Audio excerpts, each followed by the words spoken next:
Hello everyone and welcome back to the Horror Hut. Before you drift off, it would be a nice idea if you could leave a comment to let me know where you are listening from. Please don't forget to give the video a like and subscribe to the channel. Right, let's get comfy and relaxed, and let's begin.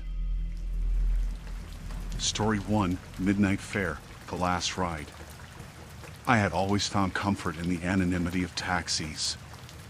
They whisked me from one place to another, providing a brief escape from the mundane interactions of everyday life. The smooth hum of the engine, the gentle sway of the car, and the muffled world outside created a bubble, if only for a few moments. But that night, the cab I hailed was not the sanctuary I had come to expect. It was late, the kind of late where the streetlights flickered as if exhausted from the oppressive weight of darkness. The chill in the air nipped at my skin, and I wrapped my coat tighter around myself as I stepped onto the curb.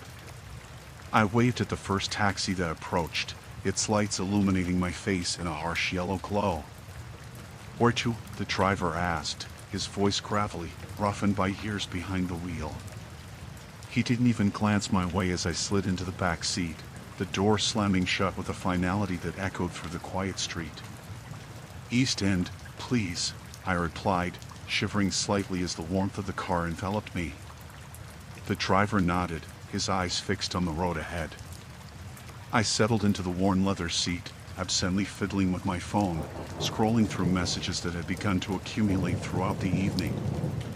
My friends wondered where I had gone, the familiar ping of their texts a reminder of the life waiting for me outside this metal cocoon. As we drove, the city blurred into a smudge of shadows and streaming lights. I barely noticed the chatter of the radio, a low murmur as the driver switched stations. That's when I caught the first odd thing, an abrupt change in his demeanor. The passenger seat was empty, but I felt an unsettling shift in the atmosphere. It was as if something had interrupted the air, a tension that seeped into the car like a thick fog. I turned my attention back to my phone, tapping out a quick reply. It was only when the driver cleared his throat that I looked up. He had finally turned his head, his eyes meeting mine in the rearview mirror. I caught a glimpse of his reflection, a face lined with age, the skin pale and tight against his bones. His gaze lingered longer than I expected, and something in his eyes sent a jolt of unease through me. "Is this your first time in the city?" he asked, his voice lower, almost conspiratorial. I nodded, suppressing a shiver that ran down my spine. "Just visiting."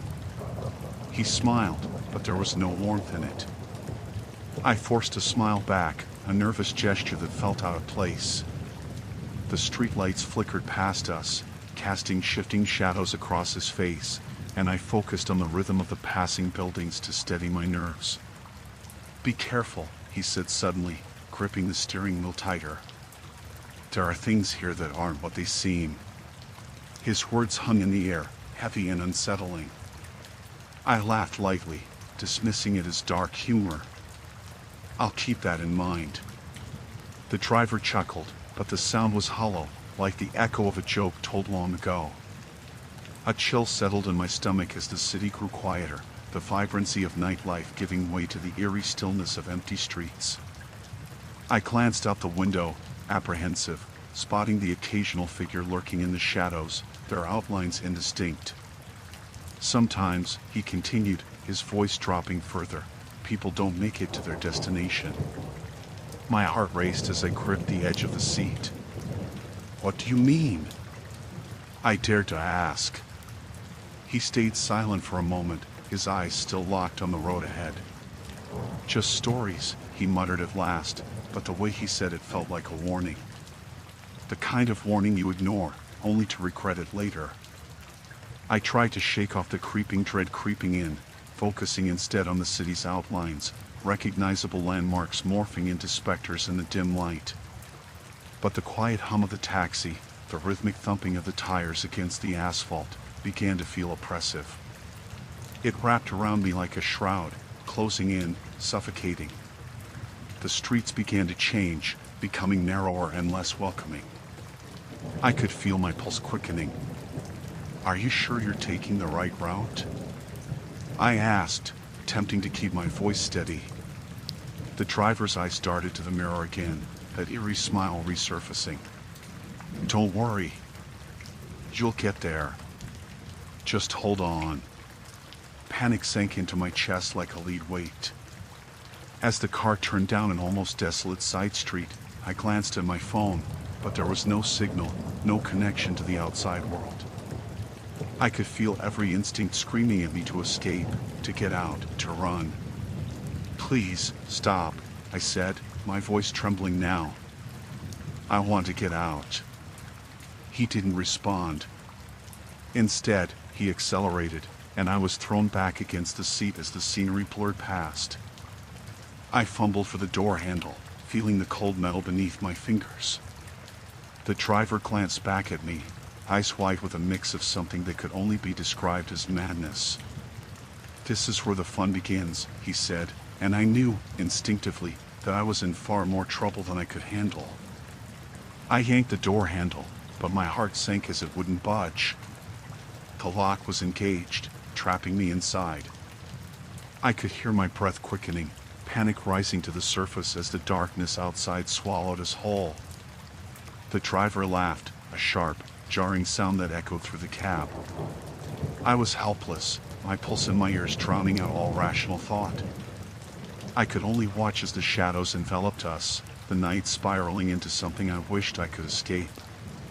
But the night had other plans, and I was just a passenger on a road I never wanted to travel.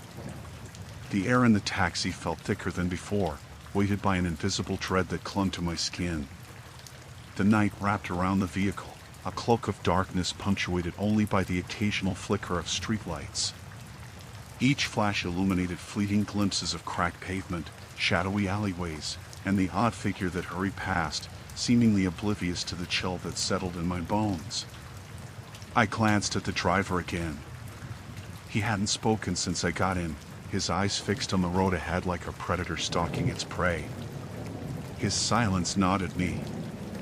Was it normal for cab drivers to be this quiet? I tried to recall the last time someone asked me where I was headed with anything more than a mechanical politeness. The thought sent an uneasy shiver down my spine. "Could you turn on the radio?" I asked, trying to fill the oppressive quiet. My voice sounded out of place in the cramped space. He didn't respond. Instead, he gripped the wheel tighter, his knuckles turning white under the dim overhead light. I peered at him through the rearview mirror. He was older, with a scruffy beard and deep, shadowed eyes that seemed to eye a world of secrets. Something about his gaze unsettled me, like he was assessing my every move. I shifted in my seat, uneasy and frustrated. "Hey," I said, trying again. "Where are you taking me?" He finally turned his head slightly, just enough for me to see the corners of his mouth twitch, as if mocking my inquiry. "You wanted to go home," he replied, his voice gravelly and low, like he hadn't spoken in days. "I know, but can you take a different route?" "I don't want to sit in traffic." I was anxious to get home. The last thing I needed was to be stuck in a car with a stranger who seemed content to remain silent. He let out a small, humorless chuckle. "Traffic isn't the problem, lady." His words sent a ripple of unease through me. I scanned the streets outside. They were eerily quiet, as if the world had conspired to leave me in the company of this man. The city was typically alive at night, filled with laughter and music, the hum of life that reassured me I wasn't alone. But tonight was different. Those sounds were replaced by an oppressive silence. "Where are we?" I asked, my voice tinged with a tremor I couldn't suppress. "Just passing through," he answered, his gaze still fixed ahead. "You should keep your eyes on the road." The streetlights cast a flickering glow through the window, and I could barely make out the landscape flashing by. Dilapidated buildings loomed like sentinels, their cracked facades glistening under the weak light. Each passing block felt more desolate than the last, and I felt a creeping realization that we weren't headed towards my neighborhood anymore. "Could you just drop me off here?" I blurted out, trying to sound more assertive than I felt. I can walk the rest of the way. He didn't even glance back. Not an option. My heart raced as I realized the gravity of the situation. The air seemed to thicken with tension, and I could feel the panic rising within me. The taxi continued to roll through the deserted streets, and I felt like a rabbit caught in a trap. "Please, just let me out," I pleaded, my voice barely above a whisper. "Where's the fun in that?" he replied, a sinister grin breaking through the grim facade he wore. I could feel the walls of the taxi closing in around me. My hands clenched tightly around the fabric of my jeans as I weighed my options. I could either take my chances outside or confront whatever lay ahead with this man. As if sensing my inner turmoil, he suddenly turned sharply down a narrow alley, the tires screeching against the uneven pavement. "Let me out!" I shouted, but my voice bounced off the faded bricks surrounding us. The alley was dark, punctuated by the glow of a single flickering bulb overhead. My heart thundered in my chest. I fumbled for my phone, but it slipped from my shaking hands, bouncing off the seat before landing on the floor. The driver's laughter echoed in the small space, a hollow sound that set my teeth on edge. "You think you can just leave?" The alley narrowed further, the towering buildings closing in around us like a trap. I could feel my breath quickening, panic clawing at my throat. "Please," I begged, desperation seeping into my voice. "I just want to go home." He ignored me, humming a tune under his breath that felt wrong in the context of the moment.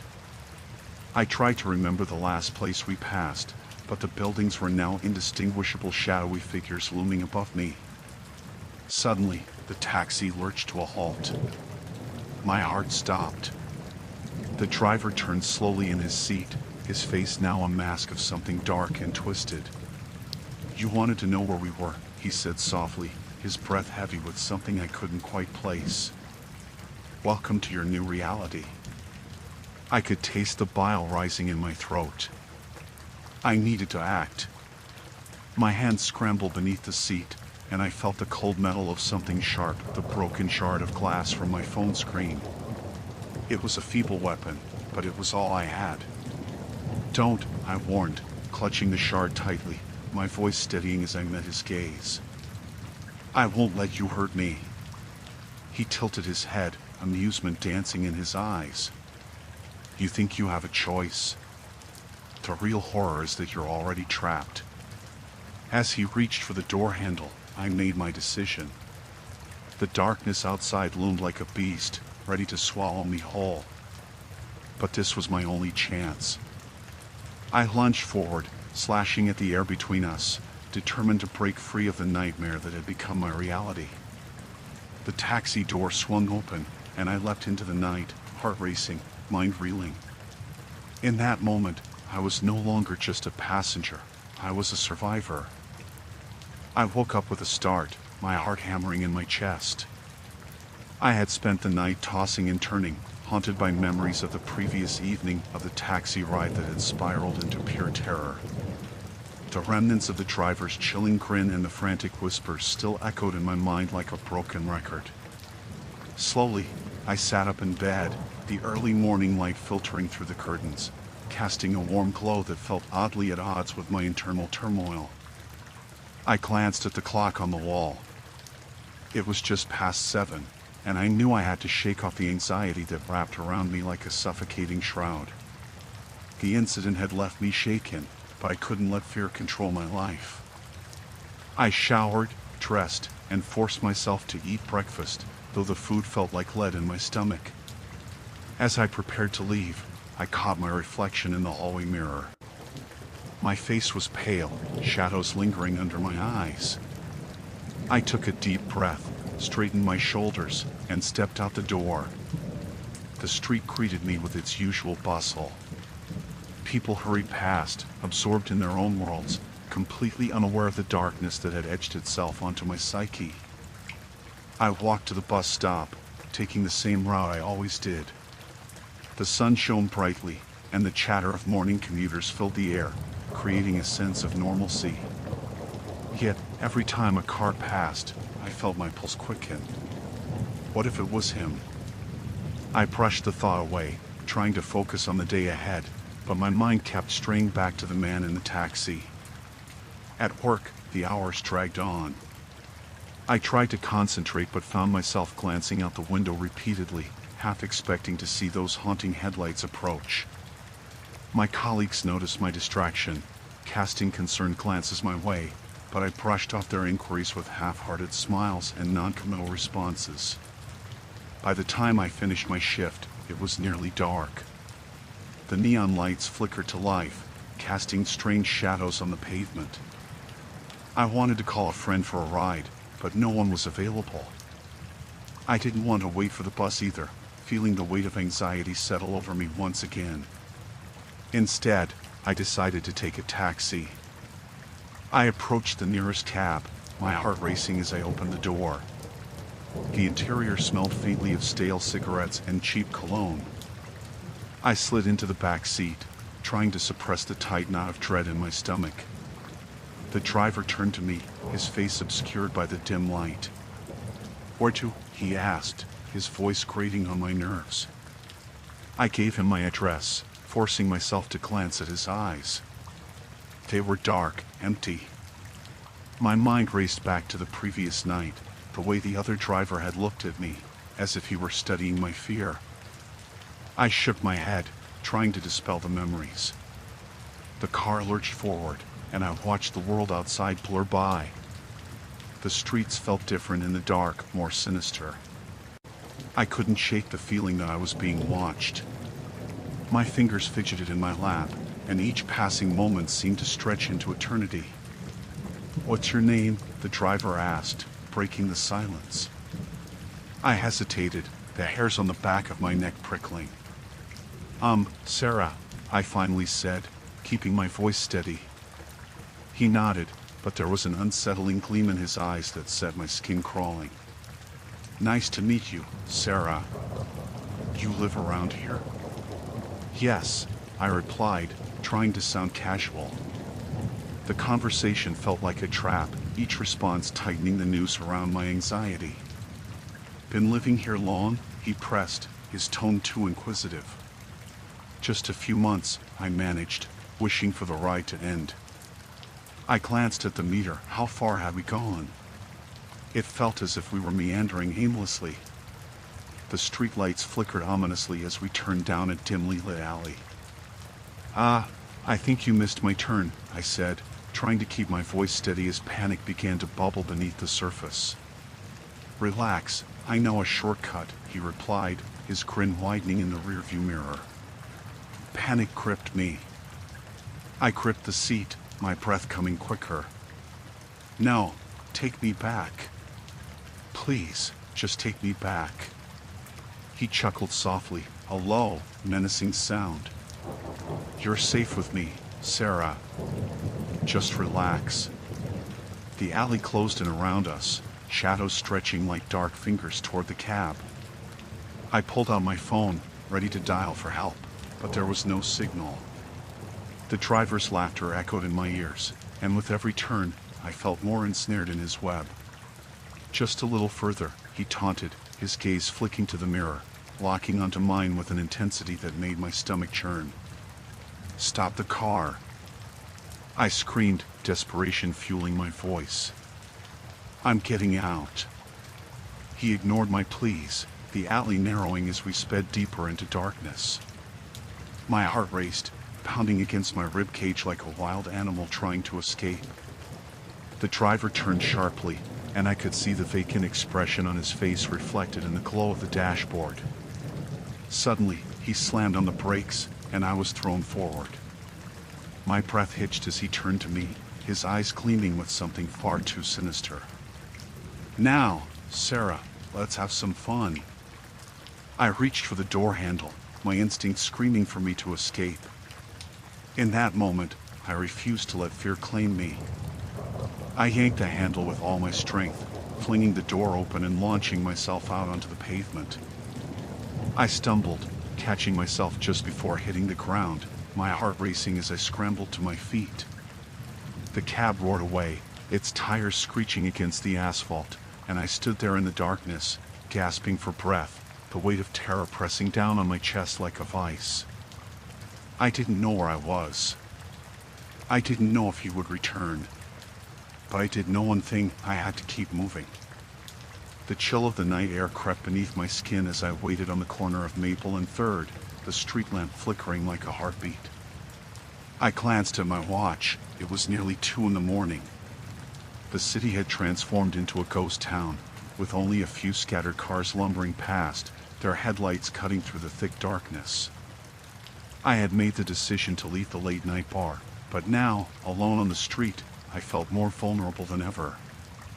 My earlier bravado when I had first stepped outside faded with each passing moment. The night was heavy with an unsettling silence, broken only by the distant call of an owl and the occasional rustle of leaves. I could feel the weight of my anxiety pressing down on me, making it hard to breathe. I had told myself it would only be a short wait for a taxi, but as I scanned the empty street, doubt crept in. Finally, I spotted the familiar yellow glow of headlights approaching. My heart raced as I stepped forward, raising my hand. The taxi slowed and came to a stop in front of me.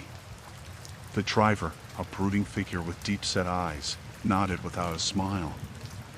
I climbed into the back seat, the scent of tobacco lingering in the air, mingling with something else, something stale and unsettling. "Where to?" the driver asked, his voice low and gravelly. Can you take me to West Elm Street?"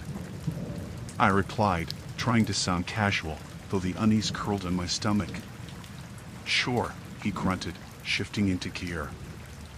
I felt the car lurch forward, swallowing me whole into the darkness of the night. For the first few minutes, we drove in silence. The cityscape blurred past, neon signs casting a sickly glow against the windows. I tried to focus on my phone, scrolling through messages that felt too bright for the atmosphere around me. But my nerves wouldn't relent. I couldn't shake the strange sensation that I was being watched, even in the confines of the cab. I glanced up at the driver in the rearview mirror, but he kept his eyes fixated on the road ahead, his face obscured by shadows. The taxi took a sudden turn onto a quieter street, one I didn't recognize. My heart thudded in my chest. "Are you sure you're going the right way?" I asked, my voice barely above a whisper. He didn't answer. Instead, he turned the radio dial, an eerie melody pouring into the car, filling the space with a haunting tune. My pulse quickened as I strained my ears, the song a mix of static and despair. I could feel the panic rising, and every rational thought screamed at me to tell him to stop, to let me out. I shifted in my seat, scanning the unlit windows. The world outside began to blur, the faceless buildings fading into a patchwork of shadows. I opened my mouth to speak again, but the words caught in my throat. What if I was overreacting? What if he was just taking a shortcut? Suddenly, the taxi jolted to a halt. I nearly lurched forward, caught off guard. "What's happening?" I managed to ask, my heart pounding as I looked around. We were on a deserted road, flanked by trees, the darkness wrapping around us like a suffocating blanket. The driver turned to face me, and the fear solidified in my chest. His eyes were hollow, devoid of emotion, and his lips curled into a twisted grin that sent a shiver down my spine. "You wanted a ride, didn't you?" he said, his voice dripping with a mockery that made the hairs on my neck stand up. "Let me out," I demanded, my voice trembling. "Not yet," he replied, and with that, he shifted the car into reverse, turning sharply down a path that seemed to vanish into the woods. I screamed, my mind racing through the possibilities. I didn't want to think about what could happen next. I fumbled for the door handle, but it was locked. Panic clawed at my chest, and I beat my fists against the seat. "Please, just let me out." He chuckled, a low, guttural sound that made my skin crawl. "You're not going anywhere yet. I have a special destination in mind." My instinct screamed at me to do something, anything, to escape. As we careened deeper into the forest, I glanced at the glove compartment. It was slightly ajar, a glimmer of metal catching my eye. The driver didn't seem to be watching, too wrapped up in his twisted glee. With a surge of adrenaline, I reached forward, fingers trembling as they grazed the edge of a knife. I snatched it up, gripping it tightly. "Stop the car," I demanded, my voice steadying with newfound resolve. He turned to me, surprise flashing in his eyes, but it quickly morphed into anger. "You think you can threaten me?" "I'm not afraid of you," I lied, brandishing the blade. "Let me out, or I swear I will use this." He laughed again, but it was less of a chuckle and more of a growl. "You have no idea what you're dealing with." My heart raced as he slammed on the brakes, the car screeching to a halt. With a deep breath, I threw open the door and bolted into the night. The cold air hit me like a wave as I stumbled out onto the dirt path, adrenaline coursing through my veins. I didn't look back. I ran. The darkness swallowed me as I sprinted into the trees, branches clawing at my skin, the sound of the taxi's engine roaring behind me. I could hear him cursing, the gravel crunching under his tires as he began to follow. With each heartbeat, the night pressed in closer, the shadows creeping around me like a predator. It would only be a matter of time before he caught up to me, but I couldn't give in to fear. I had to survive this. The knife felt heavy in my hand, a lifeline against the encroaching horror. In the depths of the forest, I was lost, but I refused to let the darkness swallow me whole. I was still trembling hours after my encounter with the taxi driver, even though I sat in my living room, cocooned in the thin warmth of the night. The muted hum of the city outside my window felt distant, as if reality had stretched into something surreal. I kept replaying the scene in my mind, trying to make sense of it. I had always taken taxis. They were a necessary convenience, a feature of urban life. But now they had transformed into vessels of dread, a lingering threat that crawled under my skin. The yellow cab had pulled up to my destination, the same eatery I frequented, its headlights casting ominous shadows across the sidewalk. I turned to thank the driver, but he had already locked his gaze onto me, his eyes piercing and hollow. There was a hunger lurking behind them, a predatory gleam that made my skin prickle. I quickly fumbled for my wallet, tossing him the fare without looking back, the chill of his stare clinging to my mind like a bad dream. I had brushed it off initially, the late night hour and the unfamiliarity of the driver playing tricks on my imagination. But as I sat on my couch, the darkness pressed in around me, the fleeting feeling of safety I had hoped to find in my home began to evaporate. I reached for my phone, its light a brief reprieve against the encroaching shadows, but the screen showed nothing but notifications from social media and missed calls from friends who had likely grown tired of my excuses. The memories of the taxi ride flooded back unbidden. The cab, too quiet except for the engine's rumble, the man's unnaturally still demeanor. I recalled the way he had turned his head slightly, eyes narrowing in contemplation whenever I shifted in my seat. The unnerving silence hung thick between us, broken only by the sound of the tires crunching over the gravel as we drove through unlit streets. I could still feel the sweat pooling at the small of my back, despite the cold air that seeped in through the cracked window. Then came the moment that would forever etch itself into my memory. As I had pointed out a shortcut, he had nodded slowly, but I could sense something lurking in his unyielding expression. That was when I noticed a strange turn of the road. We traveled farther from where I wanted to go, deeper into unfamiliar territory. I felt a hard knot tighten in my stomach.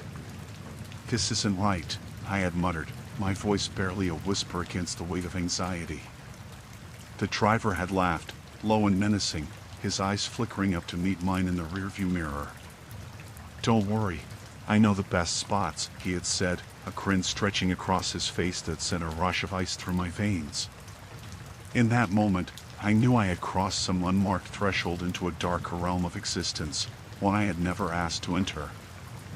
I recalled my frantic attempts to redirect him, my hands shaking as I punched my destination into my phone's GPS. But as it blinked on the screen, illuminating my panic, the driver had merely smiled, an unreadable mask of amusement plastered across his face. "You wouldn't want to spoil the fun, now would you?" I had grasped at a sense of bravery, my voice rising as I demanded to stop, but the laughter that erupted from him was a stark reminder of my vulnerability. "Let me out!" I shouted, my pulse racing. But he only rolled down the window, the wind rushing through the cab with a howl that seemed to echo my terror.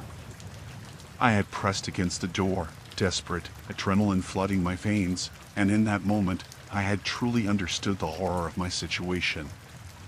A sudden lurch of the cab as he took a sharp turn had sent me flying against the door, and I knew then that I was trapped. The winding roads became an endless snarl of darkened trees and shadows, leading us away from the city lights. My heart pounded in my chest, a frantic rhythm that thudded louder than the engine. But worse than the fear was the realization of his indifference. He was enjoying it. I could see it in the way he drove, how he would glance at me with a twisted smirk. He thrived on the tension, on the desperation radiating from me. In that moment of pure dread, I understood I was not just a passenger in his cab, I was prey. With one last desperate surge of courage, I had reached for the door handle, praying to God it wasn't locked. I yanked it open just as we rolled to a stop, the night air thrusting itself into the cab, but it had been too late. The driver had grabbed my arm, pulling me back inside with a strength I hadn't anticipated. Panic shot through me. I screamed for help, though I knew there was no one around to hear. The struggle had felt like an eternity, my mind racing to find a way out.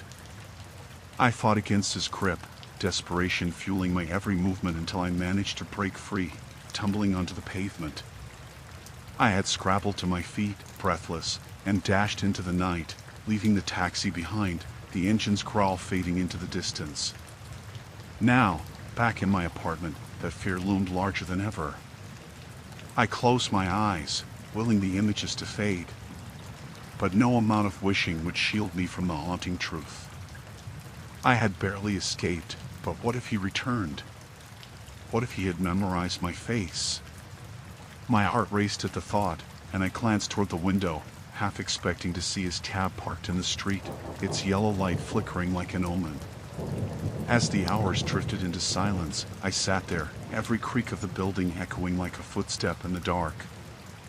I wrapped my arms around myself, trying to quell the shivers that threatened to consume me. I would have to confront the horror, I thought, call the police, share my story. But the dread of returning to that world, of stepping outside into the night, twisted in my gut like a serpent coiled in anticipation. The night stretched on, the city outside morphing into something monstrous, and I realized one undeniable truth: I could not hide forever. The taxi driver was out there, and he had taken something from me, a fleeting moment of safety that now felt like a distant dream. Story 2: Echoes of the Vanished. The sun dipped below the horizon, casting the small town of Elder Grove in a muted palette of grays and blues. I had lived here my entire life, and though I cherished the familiar sights and sounds, there was a weight in the air that day, a strange tension that made the hairs on the back of my neck rise. It was a Tuesday, and the kind of evening that brought with it the promise of autumn. Leaves crunched beneath my feet as I walked home from the grocery store, the faint scent of earth and decay hanging around me. I turned onto Maple Street, the setting sun backing between the trees lining the road, and spotted Mrs. Hargrove's porch light flickering. She had been the neighborhood's matriarch for as long as I could remember, always tending to her roses and gossiping over the fence. But today, there was something unsettling about her usual routine. I slowed my steps, squinting at her house. The light flickered again, and my stomach churned slightly. I made a mental note to check on her before heading inside. The neighborhood had already been unsettled enough by the disappearance of Jake Miller, the local high school football star. 3 weeks had passed since he vanished during a late-night run, and the police were still combing through the area, but none of us were convinced we would find him. They had searched the woods, the riverbanks, even the abandoned quarry on the outskirts of town, but every day, the hope dwindled along with the search party. As I approached my front porch, I saw the faint glow of my phone screen lighting up the darkened living room. My mother was probably trying to reach me, wondering where I had been. I hurried inside and was met by the comforting smell of baked cookies. My mother always found solace in the kitchen, especially when darkness fell. But as I stepped into the living room, I could sense something was off. The television flickered with muted hues of blue, casting a pallor over the room. My mother sat curled in the corner of the couch, eyes fixed on the screen, but she didn't seem to be watching. I crossed the room and touched her shoulder gently. "Mom, are you okay?" She flinched and turned to me with a startled expression, like she had forgotten I was home. "Oh, Lily. I didn't hear you come in. Did you get the groceries?" I nodded, and she looked down, her momentary panic replaced by something deeper, a shadow of worry that echoed the anxiety in our town. The news anchor was discussing Jake's case, showcasing the same images that had become so familiar. A grinning photo of Jake in his football jersey, the search parties assembling, the candlelight vigils. A knot tightened in my chest, a mix of dread and sadness. "Have they found anything new?" I asked, though I already knew the answer. She shook her head slowly, her eyes welling with tears. "They don't think he's coming back, Lily. Not after this long." I swallowed hard, forcing back the emotions that threatened to spill over. "We have to believe he's still out there. They'll find him." My mother smiled weakly, but the corners of her mouth didn't reach her eyes. She turned her attention back to the television, and my heart sank. I knew she had lost hope, and it scared me more than I could explain. The night crept on, a thick blanket of silence settling over our home. I retreated to my room, the walls adorned with posters of bands I loved, the comfort of familiarity surrounding me. But sleep didn't come easily. I lay there, wide awake, staring at the ceiling, my mind spinning. The sound of a rustling branch outside my window sent a chill down my spine. I sat up, squinting into the dim light filtering through the curtains. My heart raced, and I convinced myself it was just the wind. I forced my eyes shut, willing myself to relax, but the image of Jake's bright smile haunted me. At some point during the night, I must have drifted into a restless sleep because I woke to the sound of a scream shattering the stillness of the night. Sitting upright in bed, my pulse pounded in my ears. Another scream echoed, shrill and desperate, pulling me from my cocoon of disbelief. It came from the street outside, and my heart dropped as I jumped out of bed. Barefoot, I rushed to the window, throwing it open. I saw a figure standing near a lamppost, illuminated by its pale glow. It was a woman, her face twisted in terror, her eyes darting frantically. I leaned out, desperate to catch her words, but they got lost in the wind, swallowed by the night. "What's wrong?" I yelled, panic surging through me. She looked up, seemingly startled by my voice. "He's out there.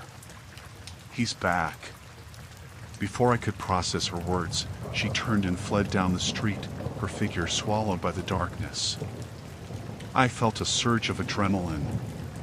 Who was she? What did she mean by "he's back"? I grabbed my jacket and rushed outside, the cool night air biting against my skin. As I stepped off the porch, I noticed the street was empty, a chilling void where the woman had disappeared. I hesitated, uncertainty flooding my mind. Had I misheard? Was this a prank, some cruel joke? But deep down, dread wrapped its fingers around my heart. I took a hesitant step forward, glancing back at my house, half tempted to retreat. But something pulled me into the night, compounding the unease that had settled in the pit of my stomach. I had to know what she meant. I moved cautiously, the world around me cloaked in darkness. As I ventured deeper into the night, each rustle of leaves and distant creaks seemed to amplify the fear that had taken root in me. I couldn't shake the feeling that I was stepping into something much larger than myself, a darkness that wasn't just a product of the shadows but something more tangible, more threatening. And when I reached the end of Maple Street, staring into the black maw of the woods, I realized I might have just opened a door I could never close. The morning sun struggled to pierce the thick fog that hung over our small town like a shroud. I sat at the kitchen table, my coffee cooling beside me, forgotten. The newspaper lay open to the front page, its stark black letters screaming the headline that had haunted me for days: "Local girl missing for 2 weeks." I couldn't shake the feeling that something vile was lurking beneath our quiet surface, something that thrived on the fear and sorrow woven into our community. Lila Matthews, just 17, had vanished from her own backyard while playing with her younger brother. They had been out on a sunny afternoon, but when their mother called them in for dinner, only the boy returned, wide-eyed and trembling, unable to explain what had happened. Her parents had looked for her for hours, desperation swelling in their hearts while the sun dipped below the horizon, cloaking the world in darkness. A search party had been formed, and still, no trace of Lila was found. It was as if the earth had swallowed her whole. That evening, an uneasy silence hung in the air. I could hear the whispers of the neighbors as they gathered in hushed tones, their glances darting toward the Matthews house. I didn't blame them. I was just as intrigued and terrified as the rest of them. I had only spoken to Lila a handful of times, but she had a brightness about her that had always drawn people in. The thought of her being gone, snatched away without a trace, twisted something inside me. I resolved to help, though I wasn't sure what that meant. My feet carried me toward the Matthews home, propelled by a sense of duty and the nagging feeling of being unable to stay uninvolved. I knocked on the door, and Mrs. Matthews opened it a crack, her eyes red-rimmed, the skin beneath them sagging from sleepless nights. She looked at me as if I were an interloper in her shattered world, but then the hint of recognition softened her gaze. "Please, come in," she said, voice barely above a whisper. The living room was dim, curtains drawn tight against the outside world. Photos of Lila lined the mantelpiece, each one a reminder of the joy that had been ripped from her family. I felt out of place as I stepped inside, but the sight of Mrs. Matthews crumbling under grief urged me on. I want to help," I said, my voice shaking slightly. "Whatever I can do." Her eyes flickered with a mixture of gratitude and despair. "Thank you. But we don't know where to look anymore. The police have already searched the woods, the parks. They think she might have run away." The thought made my stomach churn. I couldn't imagine Lila, the bright girl who laughed easily and often, running away from the comfort of her home. I wanted to believe she was out there, just lost, somewhere. As I left their home, I glanced back. The sight of Mrs. Matthews clutching a framed photo of her daughter caused a lump to form in my throat. That night, I lay in bed, staring at the ceiling, the weight of her loss settling heavily on my heart. My mind replayed the last time I'd seen Lila, her laughter ringing through the hallways at school, vibrant and carefree. I hadn't known her well, but it felt criminal to let her memory fade into nothing. Days turned into a week, each hour dragging as I kept my ear to the ground, listening for any new developments. A group of U.S. from school organized search parties, canvassing nearby woods and parks, but as time passed, hope began to wane. Yet something gnawed at me, an insistent whisper that we were missing something crucial. One afternoon, fueled by a mix of fear and determination, I decided I had to return to the last place Lila had been seen. The neighborhood kids had spoken of a thicket behind her home, a tangled mass of trees and underbrush where they often played. It was a part of the world they considered magical until it wasn't. The sun hung low in the sky, casting eerie shadows as I made my way to the Matthews' backyard. The air was thick with humidity and the scent of damp earth. I stepped through the gate, my heart racing as I approached the edge of the woods. The thicket loomed before me, a gaping mouth inviting me in. I took a deep breath and pushed through the branches. Inside, the world changed. The sounds of the neighborhood faded, replaced by the rustle of leaves and the distant call of birds. I moved deeper, my senses heightened, each snap of a twig echoing like a gunshot. The shadows danced around me, a living tapestry woven from the branches overhead. I searched for anything unusual that might lead to Lila. But as I ventured further, the air grew still. I couldn't shake the feeling that I was being watched. I stopped, straining to listen, and heard something, a faint whisper. My heart thundered as I turned slowly, trying to pinpoint the sound. It was faint, a soft rustling that seemed to come from just beyond my line of sight. Lila? I called out, the name escaping my lips before I could think better of it. Silence engulfed me, thick and suffocating. I took a tentative step forward, the underbrush crunching beneath my feet. The whisper returned, clearer this time, almost melodic. It called my name, a gentle coaxing that sent shivers down my spine. I froze, instinctively taking a step back. Who could be here? I was alone. I had seen no one enter these woods. As the shadows deepened around me, the whispers grew louder, swirling in the air like a dark promise. I felt the urge to flee, to escape whatever unspeakable horror lurked in the dark corners of the thicket. But something kept me anchored, drawing me deeper into the embrace of the trees. And then I remembered Lila. I had to know what had happened to her. I forced myself to move forward, heart pounding, breath catching in my throat.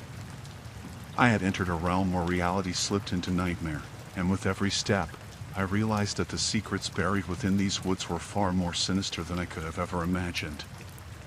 I awoke in the early hours of the morning, the heavy darkness hanging around my room like a shroud. The moonlight seeped through the thin curtains, casting eerie shadows that flickered as the trees outside rustled in the wind.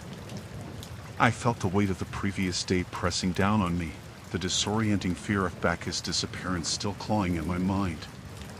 Each hour that passed seemed to stretch into an eternity, and sleep had become an elusive comfort.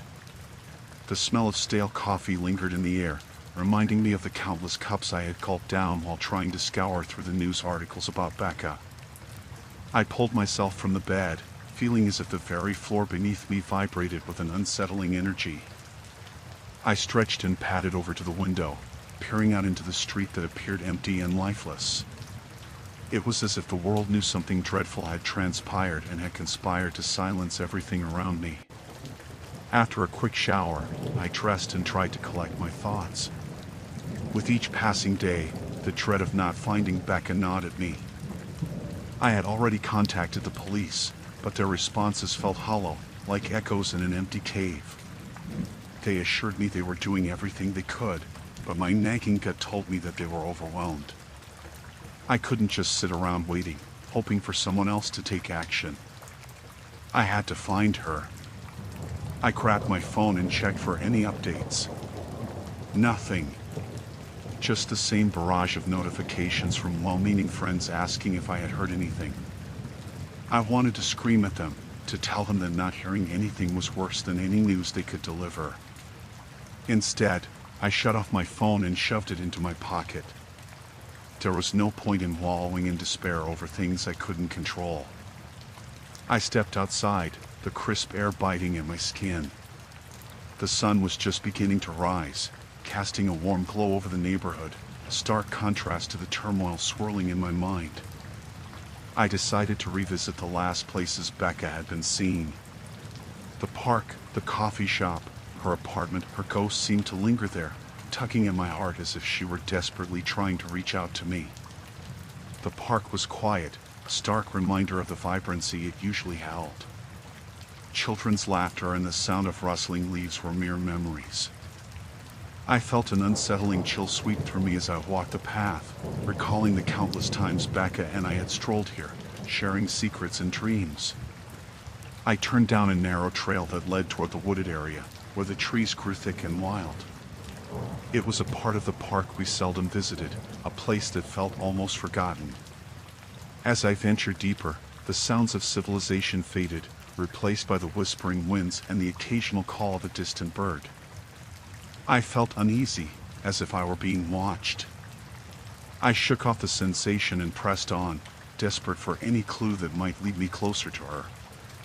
The underbrush rustled under my feet, and I paused, scanning the trees. Was that a figure gliding between the trunks?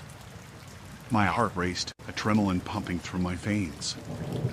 I took a cautious step forward, squinting into the gloom. Nothing. Just shadows and silence. I cursed under my breath for letting my imagination run wild, but the unease lingered. There was something about this place that felt off.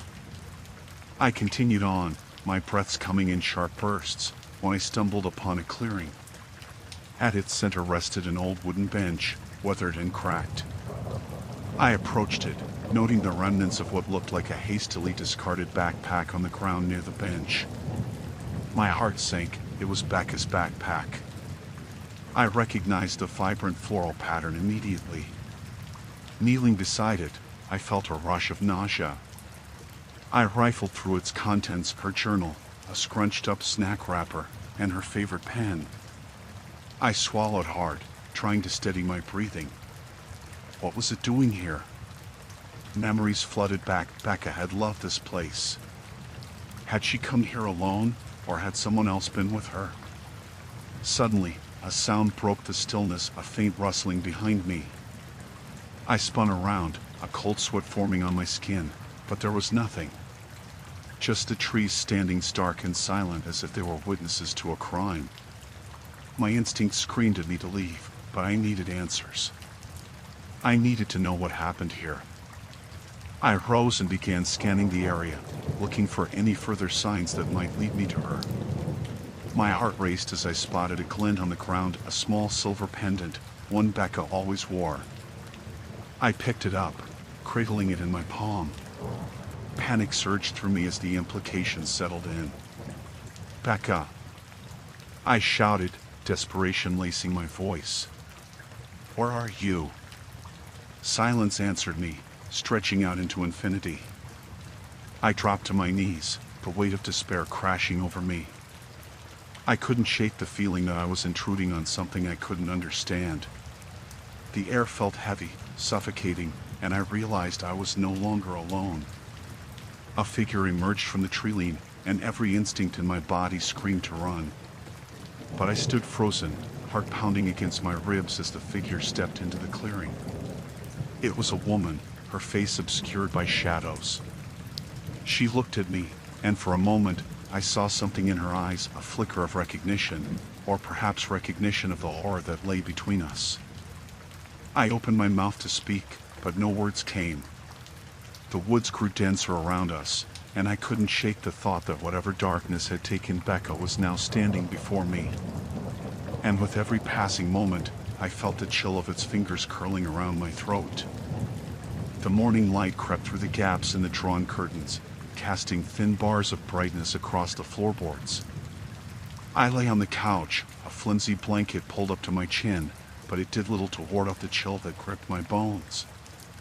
My phone buzzed intermittently on the coffee table, a relentless reminder of the world outside this crumbling sanctuary. I ignored it, my mind still tangled in the shadows of last night's discoveries. After Maeve's disappearance, a thick fog had settled over the town, a heaviness that clung to the air, making it difficult to breathe. I spent hours poring over the articles and missed calls that filled my phone. Every ding sent a fresh jolt of anxiety through me, but I resisted the urge to confront the unyielding truth that Maeve's absence had become. Instead, I let the darkness settle around me, letting it seep into my thoughts like ink in water. The phone buzzed again, and I finally relented, reaching for it with a sense of dread. A message from Brian lit up the screen. "We need to talk." My stomach twisted.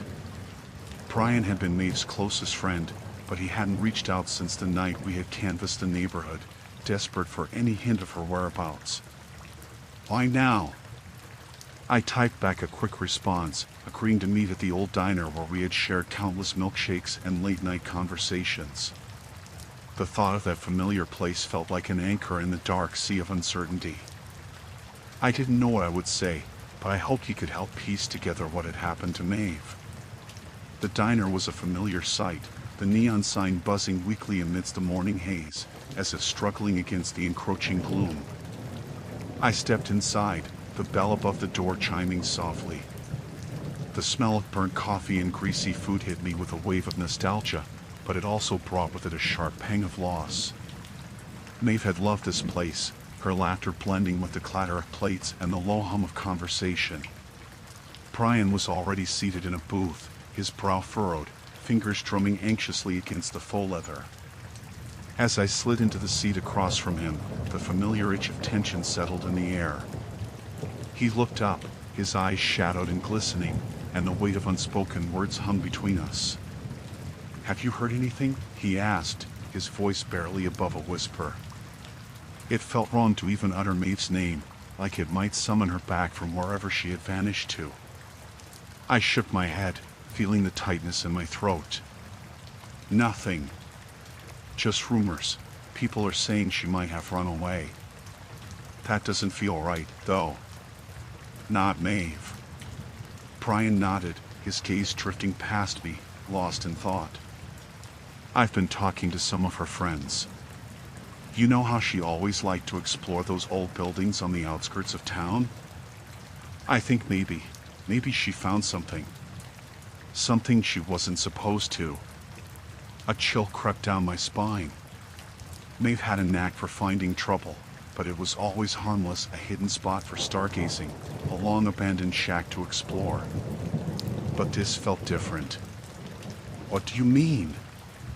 "Last week, she mentioned something about an old house near the edge of Miller Woods. Said it was creepy, but she wanted to check it out. I thought it was just her imagination, you know? But now..." My stomach churned. "What house?" Brian glanced around, as if the very walls had ears. "The one where they say people go missing. The one they shut down years ago after the kids disappeared." I could barely breathe. The stories were whispered in hushed tones, a dark legend of the town. Children had vanished from that house. Some claimed they'd seen shadows flitting through the windows, that disembodied laughter echoed when the wind blew just right. I had always brushed it off as urban legend, but now, the prospect of Maeve stumbling into that twisted tale felt like a punch to the gut. "Do you think she went there?" I asked, my voice shaking. Brian's eyes darkened. "I think she might have. If she was looking for something to explain her own feelings of being lost, who knows what she could have found." That thought gnawed at me. If Maeve had ventured into that house, it could explain her absence, but it also opened a door to horrors I couldn't fathom. "We have to go there," I said, the words tumbling out before I could stop myself. Brian hesitated, his brow furrowing deeper. "Are you sure?" "It's not safe. It's haunted." "Or it's just a house," I shot back, the desperation rising in my voice. I couldn't sit idly by any longer. I needed to know if Maeve was there, if she had left some trace behind. He exhaled slowly, as if weighing my determination against the risks. Finally, he nodded. "Okay, but we go together. No splitting up." I clasped my hands together in a show of resolve, though deep down uncertainty bubbled like a pot on the verge of boiling over. Together, we left the diner, stepping into the thick fog that swallowed the streets, setting our course for the house that loomed like a shadow in the distance. As we walked, I felt a sense of foreboding wrap around me like a heavy cloak. The mist twisted and turned, whispering secrets that felt too dark to understand. Whether I was searching for Maeve or something far worse, I could not tell. But I pushed forward, deeper into the shroud of uncertainty, my heart pounding in time with my fear. The air hung heavy around me, a dense fog of unease that settled in my chest like a stone. It had been a week since Sarah disappeared, and with each passing day, the faint glimmer of hope dimmed further. I found myself sitting at the kitchen table, staring blankly at the newspaper spread before me. The headline, "Local Girl Missing, Community Mourns," seemed to mock me. Each letter was a reminder of my powerlessness, a reminder that I hadn't done enough to protect my sister. I rubbed my temples, willing my thoughts to clear. The police had combed through our neighborhood and spoken to the few friends I had left. None of them had seen Sarah since that fateful Friday evening when she told me she was going out for a run. I had thought nothing of it at the time. She was an athlete, disciplined. It was a routine for her. But now, each memory felt like a jagged shard of glass, cutting deep into my mind.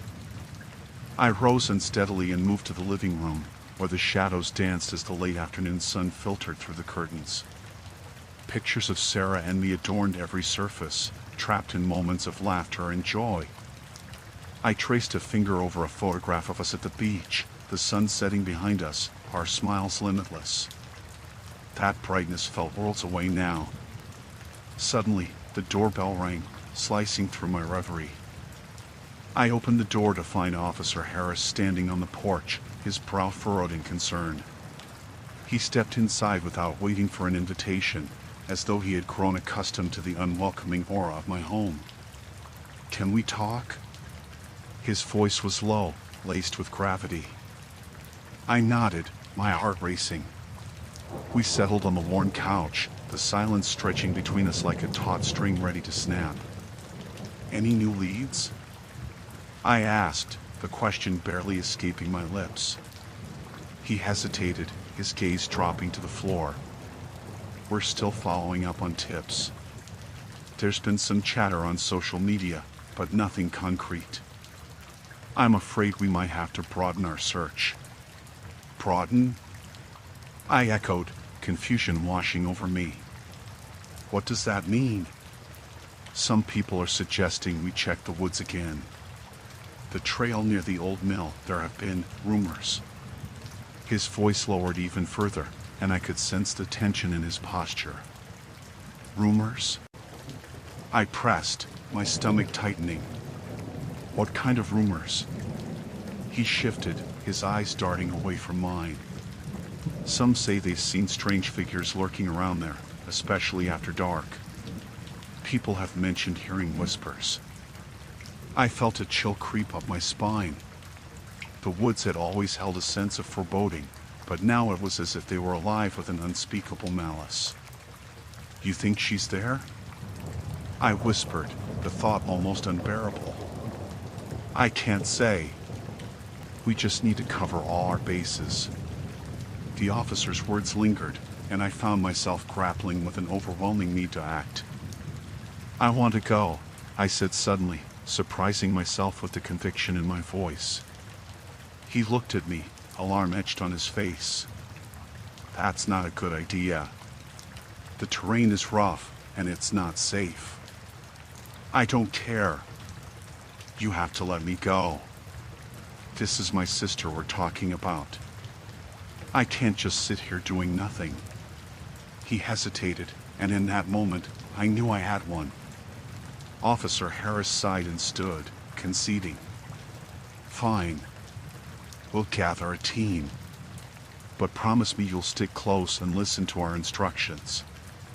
I nodded, a whirlwind of emotions swirling within me.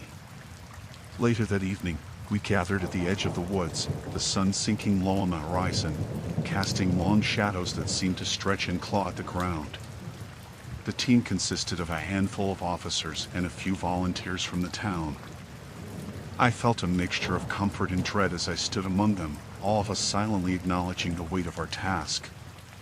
As we ventured deeper into the woods, the trees loomed around us, their gnarled branches twisting like skeletal fingers.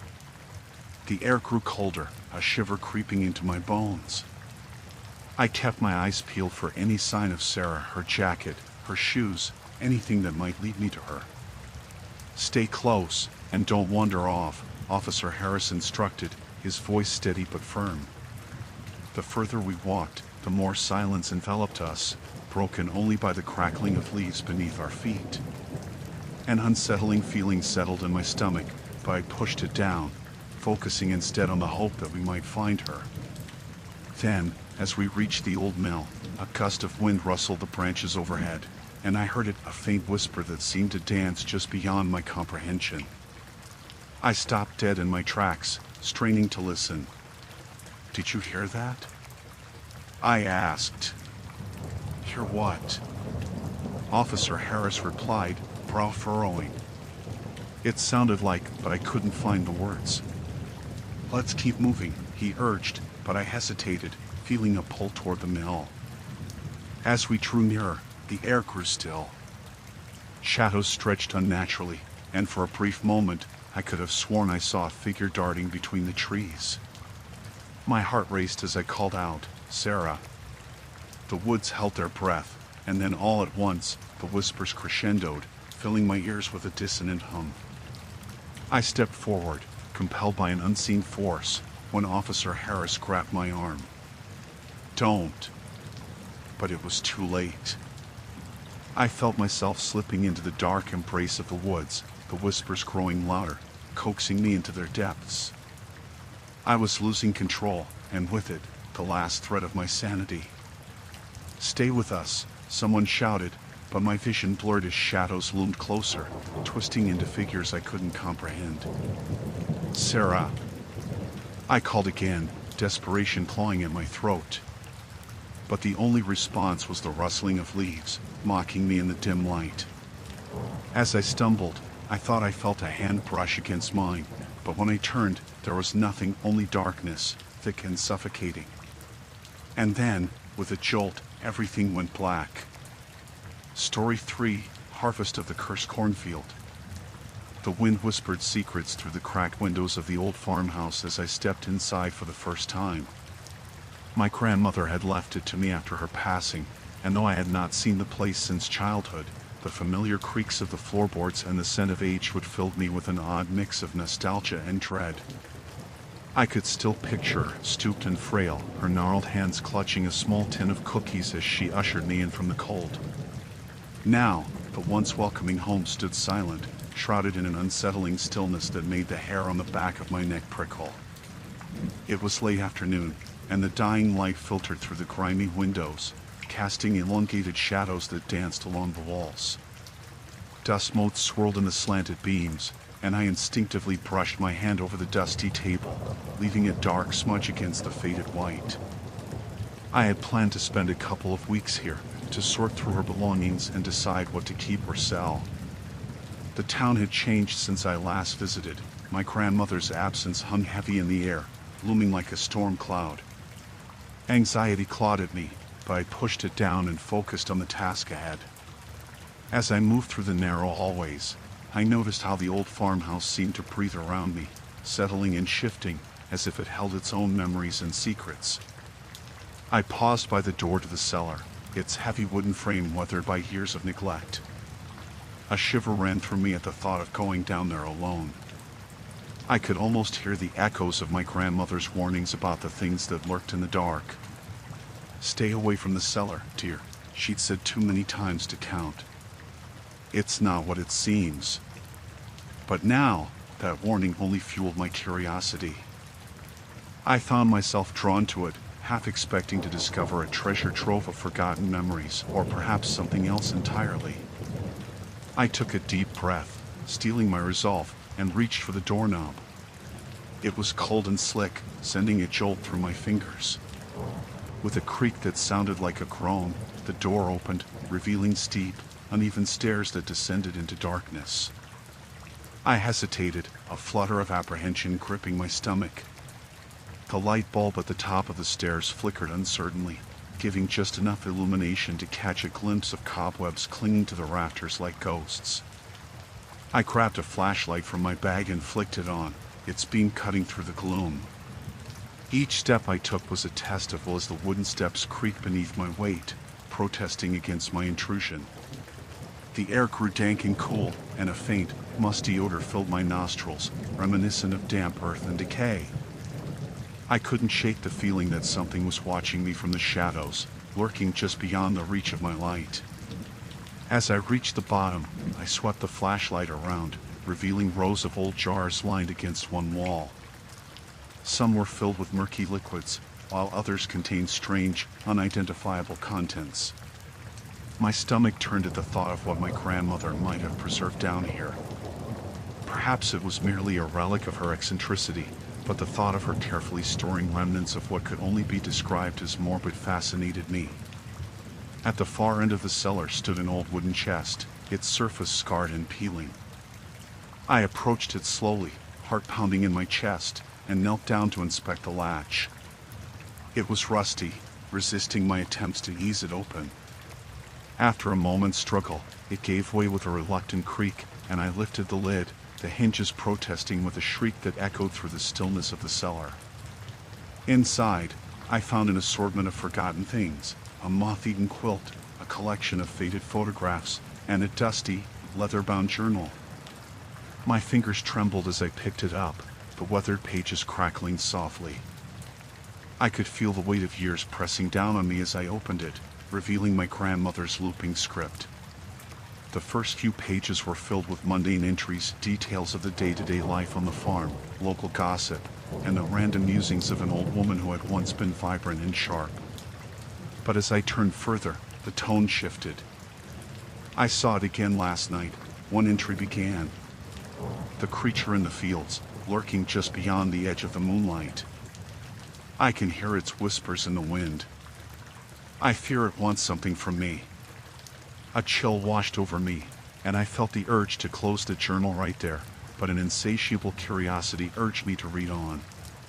The further I delved into her entries, the more frantic her writing became. The whispers have grown louder. No one believes me. She described odd occurrences around the farm, disappearances of livestock, strange lights in the distance, and an overwhelming sense of being watched. The final entry was scrawled hastily, words smeared as though she'd written it in a panic just before she died. I can't keep it out any longer. It knows my name. The weight of those words hung heavily around me, mixing with the oppressive atmosphere of the cellar. I felt a presence pressing against my shoulders, an unseen force that made my heart race. I snapped the journal shut, my breath quickening as I stumbled back toward the stairs.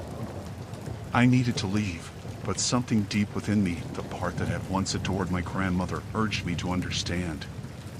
The farm had secrets buried in its soil, and if I wanted to honor her memory, I needed to uncover them. But as I reached the top, the air grew thick, and I felt that same uncanny sensation of being watched. I was not done with the cellar yet. The thought sent a shiver down my spine, but it also ignited a resolve in my chest. My grandmother had faced something down there, something that had taken root long before I arrived. And somehow, I was bound to it too. The sun had dipped beyond the horizon, staining the sky with shades of deep indigo and violet. By the time I returned to the farmhouse, the world outside had surrendered to an unsettling darkness that seemed to seep into every crack and crevice of the old place. The air felt heavy, charged with anticipation, as if the land itself was holding its breath, waiting for something to happen. I dropped my backpack by the door and stepped inside, instantly enveloped by the familiar mustiness of the unheated rooms. The house creaked softly, a gentle reminder of its age. I could still hear the faint echo of the day's events, the rusty gate swinging wide, the sensation of being watched as I wandered the cornfields, and that strange rustling sound that had made my skin crawl. My mother had often warned me not to stray too far from the house, but I was 16 and had long dismissed her fears as relics of a bygone era. As I moved through the dimly lit hallway, a chill slid down my spine, raising goosebumps on my arms. I flicked the light switch by the kitchen door, but the bulb only flickered weakly before giving up. The dense shadows gathered in the corners, deepening the silence that enveloped the house. I felt as though I was being swallowed whole, isolated in a world that felt alien and menacing. Grabbing a flashlight from a kitchen drawer, I stepped outside again, the beam slicing through the thickening darkness. I needed to check the barn, My father had mentioned that one of the gates had come loose, and in this part of the world, any opening could mean trouble. The barn loomed ahead, its silhouette stark against the night sky. Its wooden exterior was pockmarked and weathered, telling tales of years spent facing the elements. A shiver of foreboding wrapped around me as I approached. As I swung the barn door open, the heavy scent of hay and animal musk hit me. The sound of my footsteps echoed inside, unnerving in the stillness. I spotted the gate my father had mentioned, hanging awkwardly on its hinges. I took a couple of steps toward it when I heard it, a low, disembodied sound that sent my heart racing. It was something between a growl and a groan, reverberating through the air, chilling my blood. "Hello?" I called, my voice trembling as it sliced through the heavy silence. The only response was the distant rustle of straw, and the shadows seemed to thicken around me. I pointed my flashlight toward the source of the noise, feeling a mix of dread and curiosity urging me to investigate. As I stepped deeper into the barn, the beam landed on a group of silhouettes hunched over in the far corner. At first glance, I thought they might be animals, perhaps the goats we kept years ago. But as I crept closer, I froze, my breath hitching in my throat. They were not goats. The shapes had long limbs and protruding ribs that jutted out unnaturally. Their skin was mottled and shadowy, blending into the darkness, and as my light fell upon them, they shifted, their heads turning in unison to face me. A guttural hiss escaped from one of them, revealing a jagged line of teeth. Instinct kicked in, and I turned to run, my pulse pounding like a drum in my ears. The barn door slammed shut behind me with a force of its own, and I fumbled with the latch, my fingers cold and trembling. The creature shrieked, a cacophony of sound that clawed at my sanity. "Get out! Get out!" I screamed, the desperation fueling my strength as I banged against the door. Just as I felt it give way, there was a sharp pain on my wrist, and I looked down to see a gnarled hand gripping me. I stumbled backward, jerking myself free and bolting back toward the main house. I burst through the door, slamming it shut behind me, and sank down against it, gasping for air. My mind raced, trying to reconcile what I had just seen. I had grown up in this house, surrounded by tales of horror and the macabre. But this was different. The stories had always felt distant, merely figments woven from the fabric of a sleepy rural town. Now, the darkness felt alive, a predator prowling at the edges of my awareness. The farmhouse creaked around me, a reminder of the unsettling quiet. I rose slowly, scanning the shadows that danced just beyond my flashlight's reach. I needed help. I reached for my phone but remembered I had no service out here. Panic crept back in as the realization settled like a heavy stone in my gut. I had to gather myself. I had to confront whatever was lurking in the barn, whatever had watched me so intently. Taking a deep breath, I steeled my resolve. The porch creaked beneath my weight as I stepped outside again, flashlight flickering. The night was thicker than before, as if the darkness was coiling around me, whispering secrets I wasn't meant to hear. With each careful step back toward the barn, the weight of fear pressed against my chest like a vice. I moved cautiously, half expecting to see the horrible forms waiting for me. The barn loomed, its door slightly ajar, as if it were beckoning me to uncover its mysteries. I pushed it open wider, the hinges groaning in protest. The flashlight beam danced across the space, revealing nothing but the remnants of hay and scattered tools. The creatures were gone. But something was not right. An overwhelming sense of wrongness clung to the air, thick and suffocating. I stepped inside, heart pounding, forcing myself to look deeper into the shadowed corners. Then, a faint rustling came from above, and I directed my light upward. The loft, a space typically home to old tools and forgotten memories, loomed above me. I could see movement, a dark shape shifting in the darkness. I felt my breath hitch again, throat tightening with terror as I waited, frozen, for the unknown to reveal itself. I had walked into the depths of something far beyond my comprehension, and now I stood at the precipice, uncertain of what would come next. In that moment, I understood that this farm was alive in ways I had yet to discover, and its secrets were hungry. The sun began to dip below the horizon, casting long shadows across the fields. I stood on the porch, the old wood creaking underfoot, overwhelmed by a sense of dread that had been growing steadily since my arrival. The sprawling farmland stretched endlessly, the silence punctuated only by the occasional rustle of leaves and the distant call of a lone crow. I felt trapped, as if the very earth beneath my feet was conspiring against me, holding its secrets tight.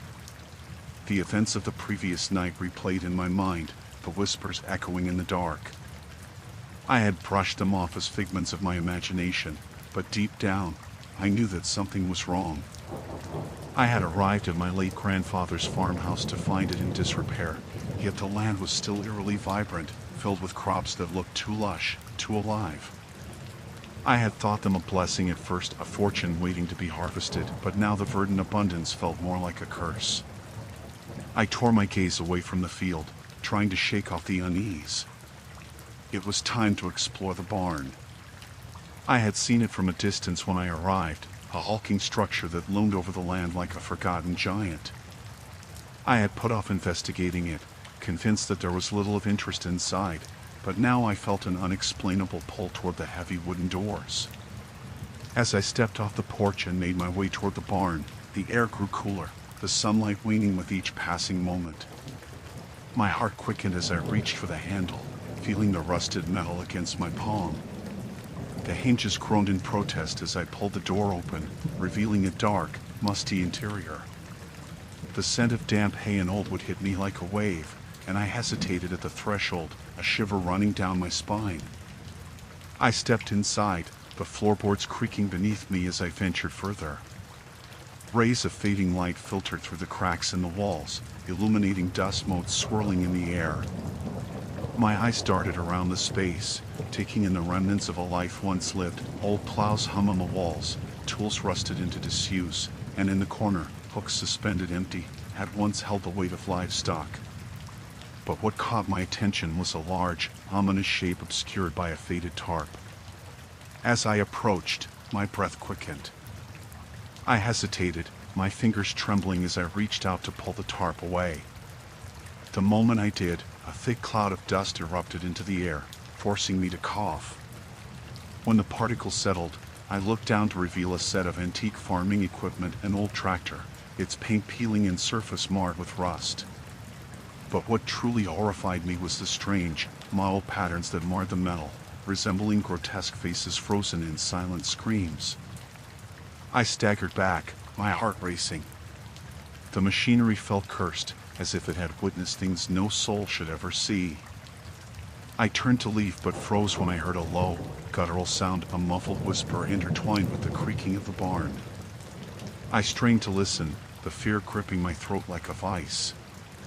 It was a voice, barely audible, yet it felt as though it was beckoning me closer. "Help," the voice called out, lingering in the stillness, echoing off the walls of the barn. I felt the blood drain from my face. I was alone here. I had to be imagining things, but the sound felt too real, too desperate. "Hello?" I called, my voice shaky, the words swallowed by the heavy air. There was no response, only the continued whisper, rising and falling like the wind outside. The feeling of being watched washed over me, an insistent prickling at the back of my neck.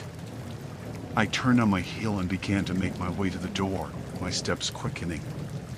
But as I reached the entrance, the whisper became a cacophony, a chorus of voices blending into a single haunting plea.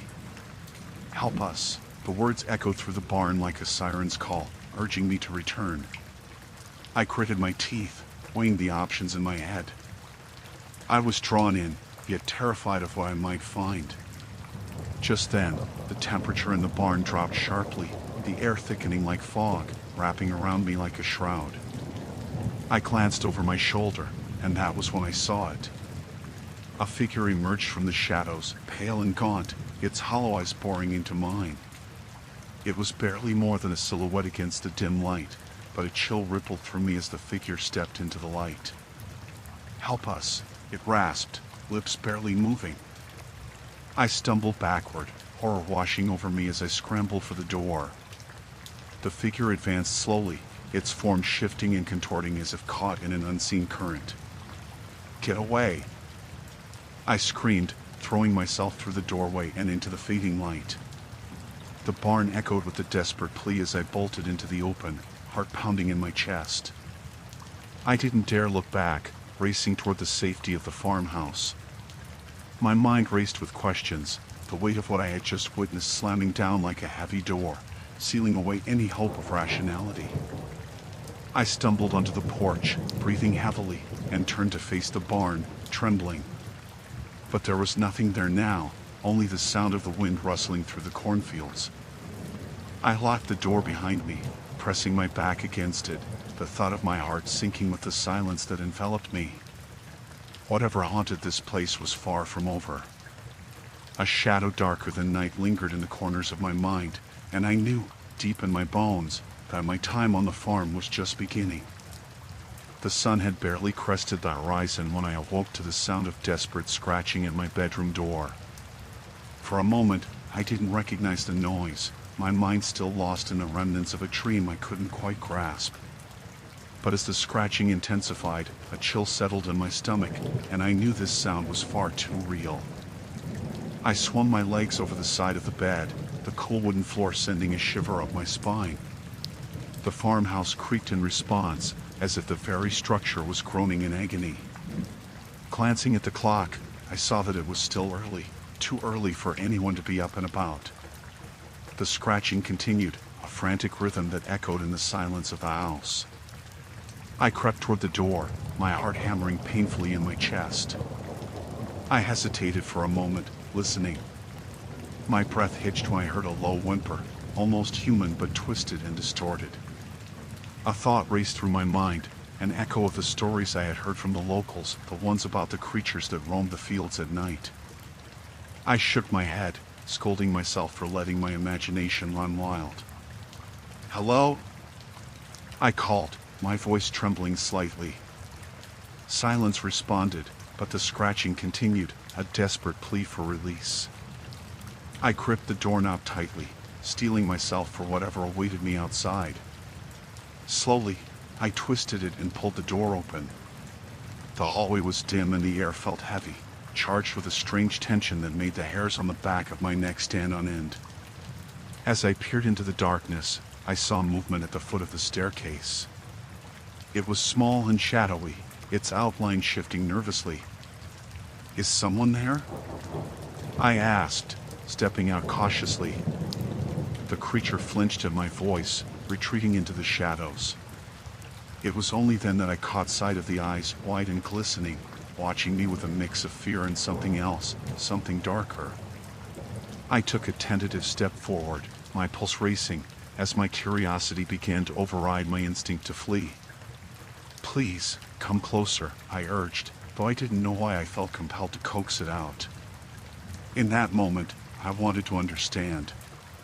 To my surprise, the creature took a hesitant step forward, and a shuddering breath escaped me as I recognized the familiar form of a calf, its fur matted and dirty. The poor thing looked lost, its gaze haunted, as if it had been through something unspeakable. I knelt down, stretching out my hand. "You poor thing. You must be hungry." But before I could reach it, a loud crash erupted from the barn outside. The noise jolted me upright, and instinctively, I turned toward the sound. My heart raced. I knew the barn was empty, or at least it should have been. The thought of what might be lurking in its shadows sent a fresh wave of dread crawling up my spine. "Where are you going?" I murmured to the frightened calf, but it had already darted back into the dark hallway, its footsteps fading. I cursed under my breath, torn between the unease gnawing at my insides and a need to investigate. With a deep breath, I stepped outside, the crisp morning air filling my lungs but doing little to calm my racing heart. The barn loomed before me, a dark silhouette against the pale sky, its doors ajar as if something had forced its way out. I approached cautiously, each step echoing in the stillness. The air around me felt charged, heavy with a palpable sense of dread. As I reached the entrance, the wood creaked ominously beneath my weight. I hesitated, peering inside. The sight before me was enough to freeze the blood in my veins. The barn was a mess, straw strewn about, tools scattered like forgotten memories. But worse than the disarray was the smell, a sickening, putrid odor that clung to the air like a shroud. Squinting into the dimness, I noticed dark stains on the ground, slick and glistening, contrasting sharply with the pale straw. I stepped further inside, the floorboards groaning beneath my weight. My breath quickened in my chest as I spotted movement in the shadows toward the back of the barn. I squinted, trying to make sense of the shapes before me. And then I saw them, bodies. At first, I thought they were just remnants of livestock, but as I drew closer, horror washed over me. These were not mere carcasses. They were twisted and grotesque, contorted into unnatural positions, their eyes wide and unseeing. My stomach churned violently, and I stumbled backward, grappling for the door frame to steady myself. What kind of madness had taken place here? The sudden realization hit me like a punch to the gut. This wasn't just a slaughterhouse, this was a place of sacrifice. The whispered tales of farmers who had turned to dark rituals and desperation swirled in my mind, twisting my perception of the world around me. From the corner of my eye, I caught the glint of something shiny, a knife, bloodied and discarded near one of the bodies. It was the final straw. I turned and bolted from the barn, adrenaline coursing through my veins, forcing me to flee from the horrifying scene. As I stumbled into the sunlight, I was desperate for the solace of the house. I rushed back inside, slamming the door behind me, the sound of the latch clicking like a welcome salvation. But the relief was short-lived as I turned to face the interior of the farmhouse. The walls felt as if they were closing in on me. Whispers danced through the air, curling around my mind, taunting me with the tales I thought were just folklore. There was something sinister in this place, a darkness that lay in wait, ready to pounce. And now, it felt like it was coming for me. I staggered back, my thoughts racing, but there was no escape. The farmhouse had become a prison, and the horrors I had stumbled upon were only the beginning. I could feel the weight of unseen eyes upon me, watching, waiting. The farm had awakened, and I was part of its twisted tale now. As night descended on the farm, the world around me became a collage of shadows and sounds, each whisper of the wind carrying a hint of the terror that had woven itself into the very fabric of this place. The atmosphere was thick, saturated with the smell of damp earth and the remnants of the day's labor. I had spent my afternoon fumbling through my father's old journals, searching for answers, but all I found were the fragmented thoughts of a man slowly unraveling. His words trembled across the pages, speaking of things that crept in the corners of the barn and echoed through the fields under the silver glow of the moon.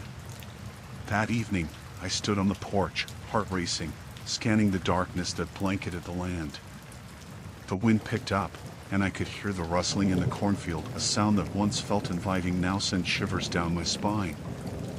I remembered the stories shared by locals at the pub, tales of the Wendigo that haunted these lands, a being that was said to starve for eternity, prowling the edges of sanity and flesh. My father had dismissed those tales, attributing them to the drink-fueled imaginations of country folk, yet the more I uncovered, the more I felt the weight of their truth. I ventured out toward the barn, the wooden beams creaking beneath my weight as I approached. The air was thick with anticipation, a palpable tension that made my skin itch. With each step, I was reminded of how often I had played here as a child, weaving between the hay bales, imagining it a castle with dragons lurking in the shadows. Now, those very shadows felt alive, hungry. The barn door swung open with a protesting groan, revealing the dim interior. I had left the lantern burning last night, its flickering flame casting eerie shadows that danced along the walls, making it hard to tell where one ended and another began. I took a deep breath and stepped inside. The scent of hay and something else, something metallic, welcomed me, and I felt a taste of dread on my tongue. I scanned the room, my eyes flicking across the tools my father had left behind. The pitchfork leaned against the wall like a watchful guardian, and a half-empty barrel sat in the corner, its contents long forgotten. In the farthest distance, I saw a glimmer of movement near the grain storage. My heart pounded louder, drowning out the whispers of doubt that warned me to turn back. "Hello?" My voice trembled as it broke the heavy silence. I strained to hear a response, but only the sound of my own breath filled the space. I gripped the lantern tighter as I moved toward the grain, each step weighted with hesitation. The flickering light illuminated the shadows, revealing broken crates and the remnants of harvest long past. Then I saw it. A figure crouched by the grain. It was slight, almost frail, a patchwork of tattered clothes that clung to a frail frame. My breath caught in my throat. "Who are you?" The figure turned slowly, revealing a gaunt face, eyes sunken deep into its skull. Its lips curled into a smile that appeared more like a grimace. "I've been waiting for you," it rasped, the voice echoing like a whispering wind through the fields. I stumbled backward, the lantern shaking in my grip. "What do you want?" It pushed itself upright, revealing its full height. I noticed that it was not entirely human. It bore the marks of something else, something twisted. "You don't understand. This place is alive, and it hungers." I felt the room close in around me as fear tightened its grip. "Get away from me." The entity merely laughed, a sound that was both haunting and hollow. "You think you can escape it? It knows you. It knows your father. The cycle must continue." I turned to run, but the floorboards screamed in protest beneath my weight, and I lost my footing.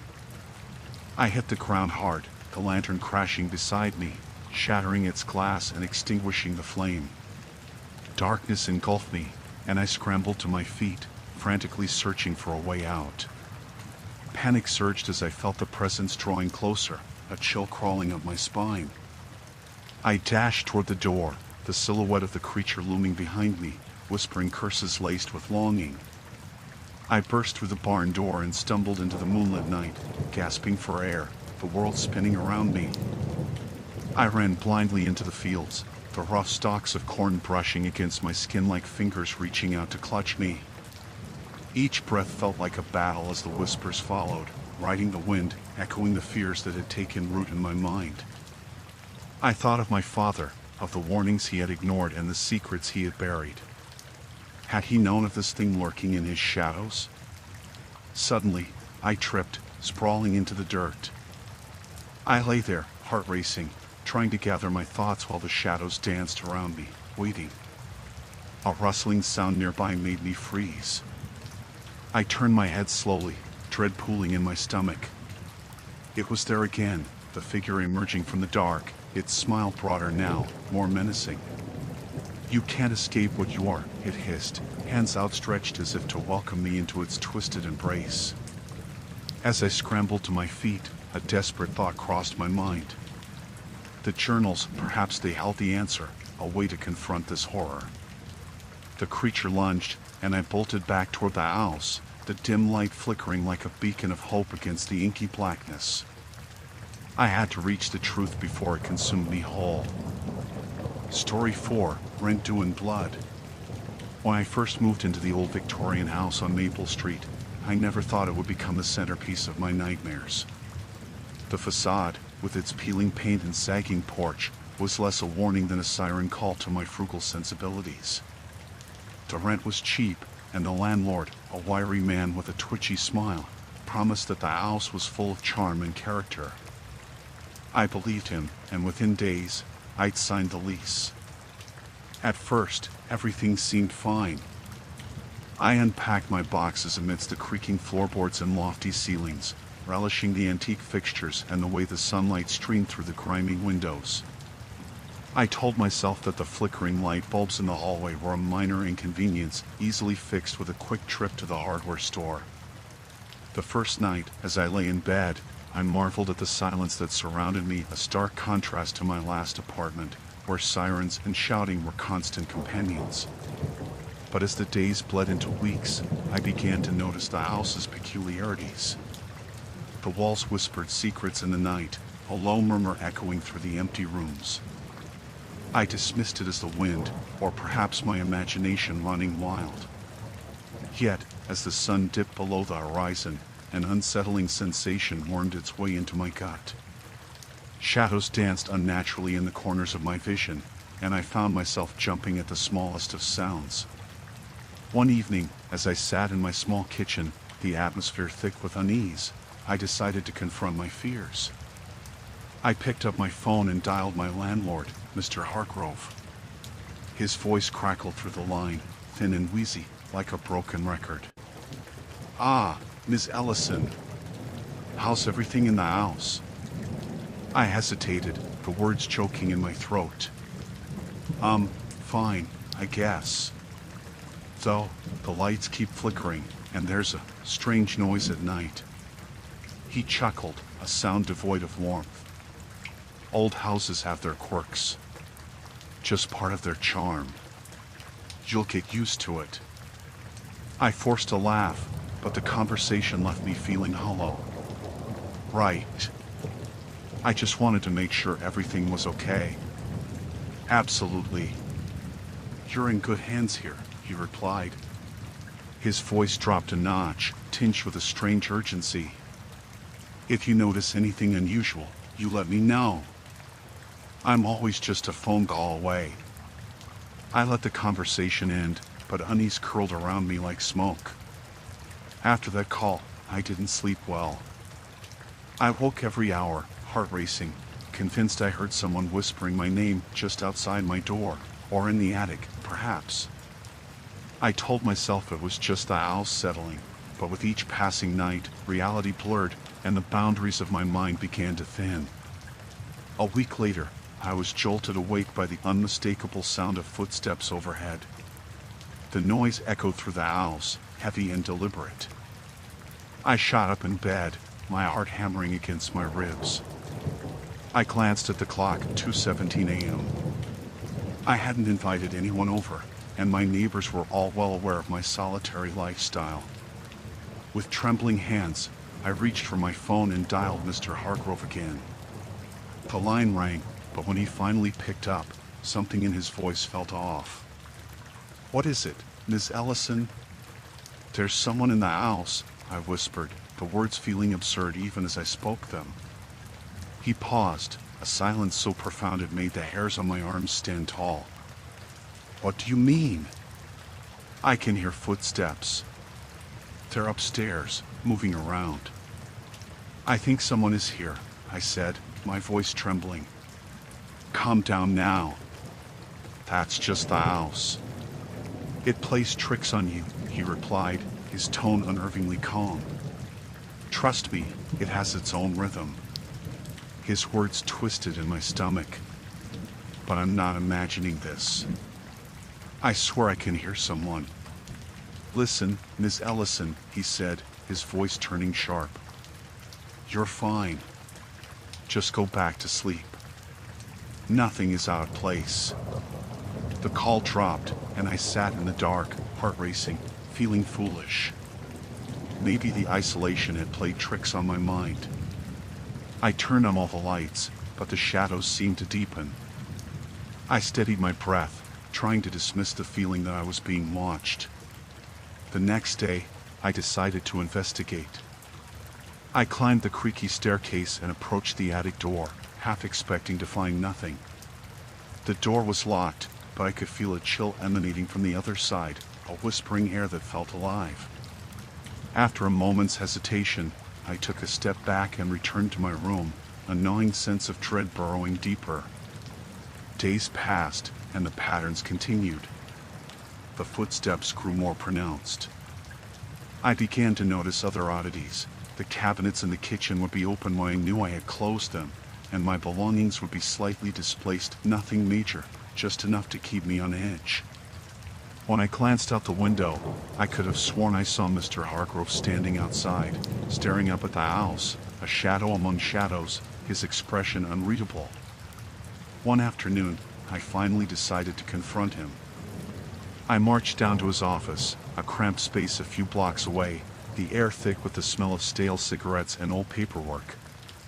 When I entered, he looked up, his eyes narrowing slightly. "Ms. Ellison." "To what do I owe the pleasure?" he said, his tone too slippery to trust. "I need answers," I said boldly, though my heart pounded. "What's happening in my house?" He leaned back, fingers steepled. "Just the house settling, I assure you. Old wood, old pipes. They can make strange noises." "You're lying," I insisted, anger igniting my voice. "I hear footsteps. I see shadows. This is more than just a house settling." "There's nothing to worry about," he replied, his voice low and smooth. "You're imagining things. You must learn to accept the charm of your new home." The warning bells rang louder in my head, swirling the air thick with apprehension. Something was wrong, and I could feel it sharpening like a knife. I turned on my heel and left, my resolve hardening.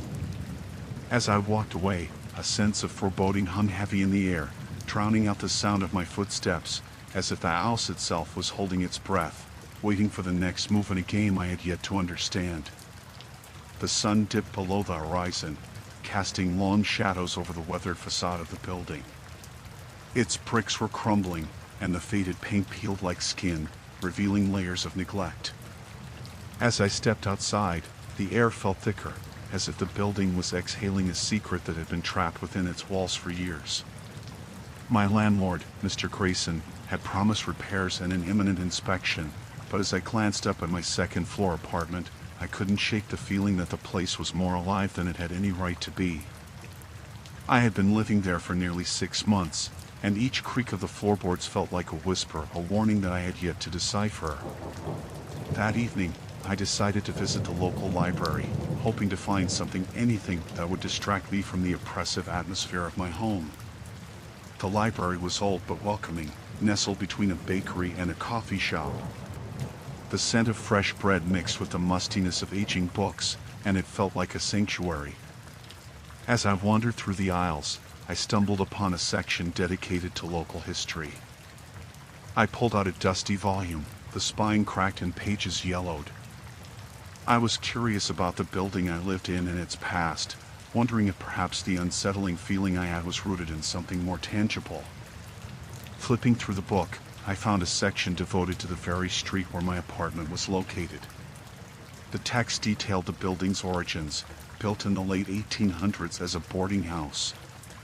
It was said to have housed many transients, each with their own stories of heartache and despair. My heart raced as I read an entry that chronicled a tragic fire that had taken the lives of 2 tenants. The details were sparse, but the implication was clear. There were echoes of loss that still lingered in the air. I felt a chill race down my spine and hastily returned the book to its place on the shelf. What had I been thinking? It was just an old building with old stories. Yet, as I made my way home, I couldn't shake the feeling that those stories were alive, intertwining with my own experience in a way that felt sinister. Arriving at my apartment, I noticed a flickering light in the hallway. It was an annoyance, something I'd reported multiple times to Mr. Grayson, but he only shrugged when I brought it to his attention, claiming it was just an old wiring issue. I pushed the door open, the hinges groaning in protest, and felt the cold air rush against my skin. The inside of the apartment felt different that evening, heavier. I threw my bag onto the worn couch and was greeted by the familiar sound of the radiator sputtering to life. It hissed and clanged as if it were something alive, desperate to survive in the chill of the approaching winter. After a quick dinner, I settled into my chair, a cup of tea warming my hands. I forced myself to focus on my writing, scribbling notes for a story I had been crafting about a haunted house. but every scratch of the pen felt stifled, my mind wandering back to the history I had uncovered. I set the notebook down, overwhelmed by an urge to explore the building further. I stepped into the dim hallway, the flickering light casting strange shadows against the walls. The apartment doors lined the corridor like sentinels, each one hiding its own secrets. I felt a bizarre compulsion to knock on them, to hear the echoes of lives once lived. Instead, I crept to the stairs leading to the attic, a place I had always avoided. I paused at the bottom step, my heart thumping loudly in my chest. The attic door was old and wooden, bearing signs of neglect with a rusted handle. I hesitated, recalling vague warnings from other tenants about strange noises and odd occurrences emanating from up there. They spoke in hushed tones, not wanting to stir the air around them with tales of ghostly encounters and unexplained happenings. But curiosity, I realized, was an insatiable beast. I gripped the handle and turned it slowly, the creak of the door slicing through the silence. The attic smelled of mildew and dust, the air stale and thick. I flicked the switch on the wall, but nothing happened. The darkness enveloped me like a shroud. I fumbled for my phone to use as a flashlight, its light cutting through the shadows. Boxes and trinkets lay scattered about, remnants of forgotten lives. There were old chairs, a trunk that looked as if it hadn't been opened in decades, and a framed photo of a family I didn't recognize. They looked eerily happy, their faces frozen in smiles that felt like a mockery in such a dismal place. I stepped deeper into the attic, unease prickling my skin. As I moved, I heard a soft, rhythmic tapping from somewhere beyond the stacks of boxes. My breath hitched. It was subtle, like fingernails scratching against wood, and it sent a ripple of fear coursing through me. My heart raced as I followed the sound, drawn to a corner obscured by shadow. The tapping grew louder, more insistent, vibrating through the air. I was nearly on top of the source when I froze, a chill seeping into my bones.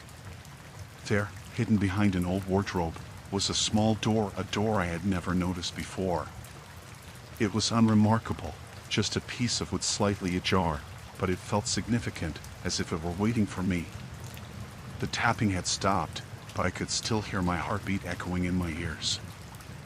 I reached for the door, my fingers trembling as they brushed against the wood. I hesitated, conflict stirring within me.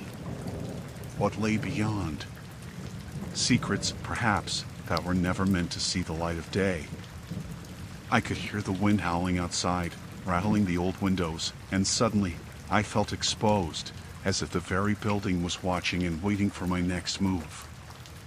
I closed my eyes for a moment, letting the weight of the decision sink in. I knew I should turn back, but the sinister allure of the unknown was intoxicating. Taking a deep breath, I pushed the door open. As the hinges creaked, a gust of stale air rushed out, carrying the scent of decay. I stepped inside, crossing the threshold into darkness, the door swinging shut behind me with a soft thud, sealing my fate. The sun descended behind the silhouette of the dilapidated building, heavy clouds swirling ominously above. I could feel the chill seep into my bones, the unsettling atmosphere wrapping around me like a shroud. I hadn't intended to linger outside, but the persistent feeling of being watched had forced me to stay vigilant. My keys jingled nervously in my pocket as I stared at the entrance, half expecting to see Mr. Frawley, the landlord, emerge from the shadows. The encounter with him after my last visit to the laundry room had rattled me more than I cared to admit. He had lingered too long in the doorway, his eyes glinting with an unsettling mixture of curiosity and something darker. I had never seen him so close, and the way he studied me, as if trying to unravel some hidden secret, sent an unsettling shiver up my spine. I eventually steeled myself and stepped forward, pushing the door open with a sense of dread.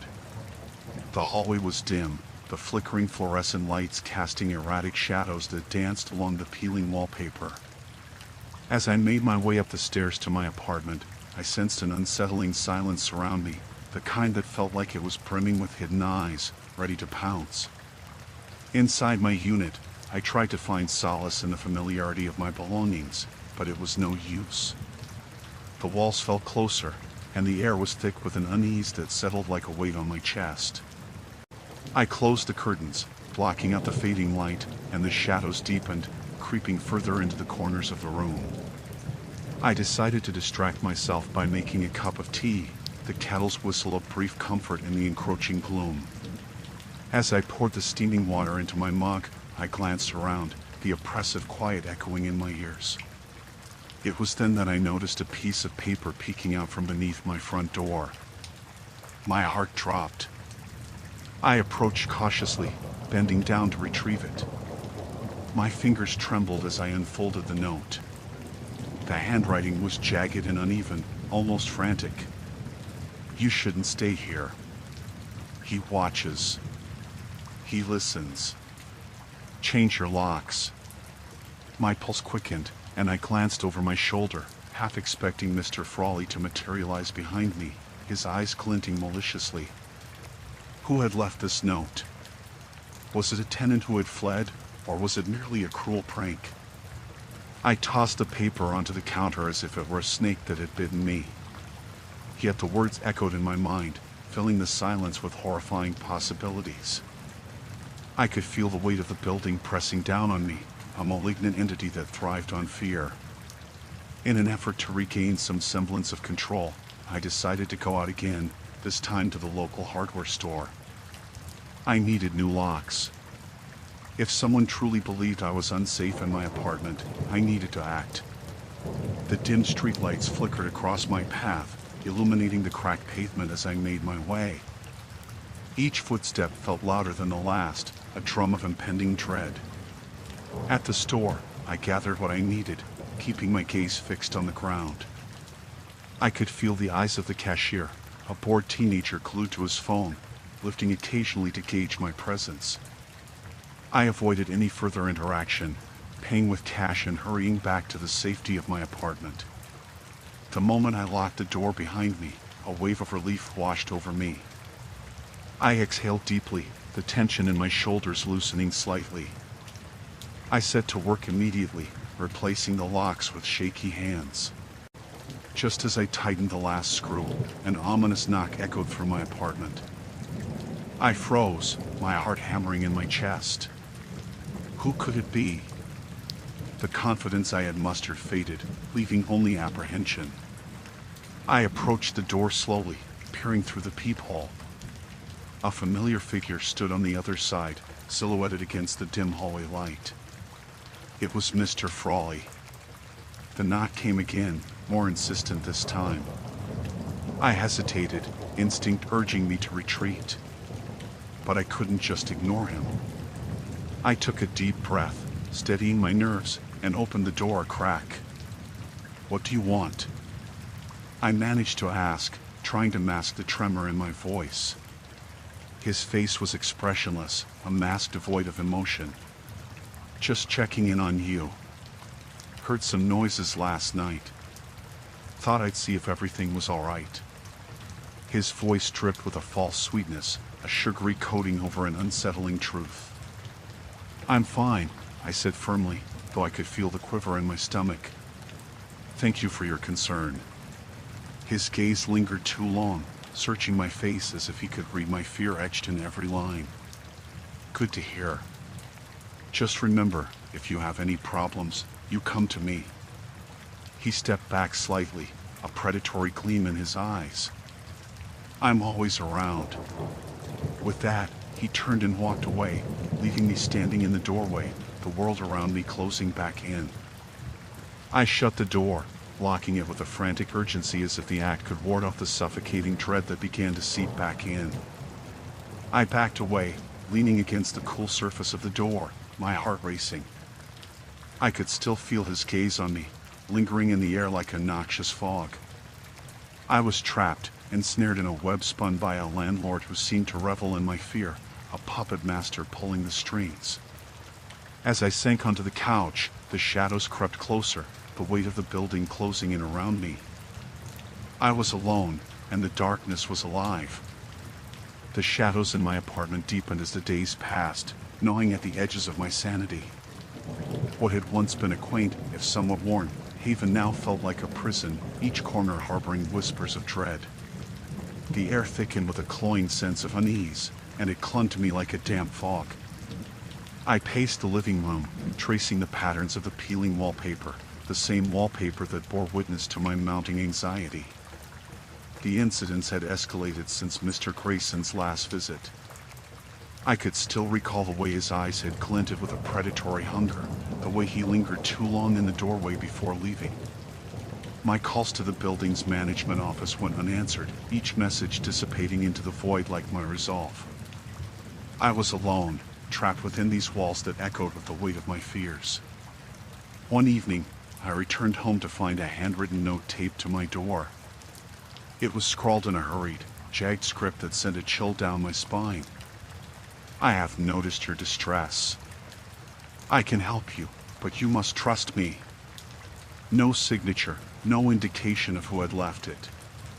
My pulse quickened, and I glanced around, half expecting to see Mr. Grayson lurking in the shadows, watching and waiting.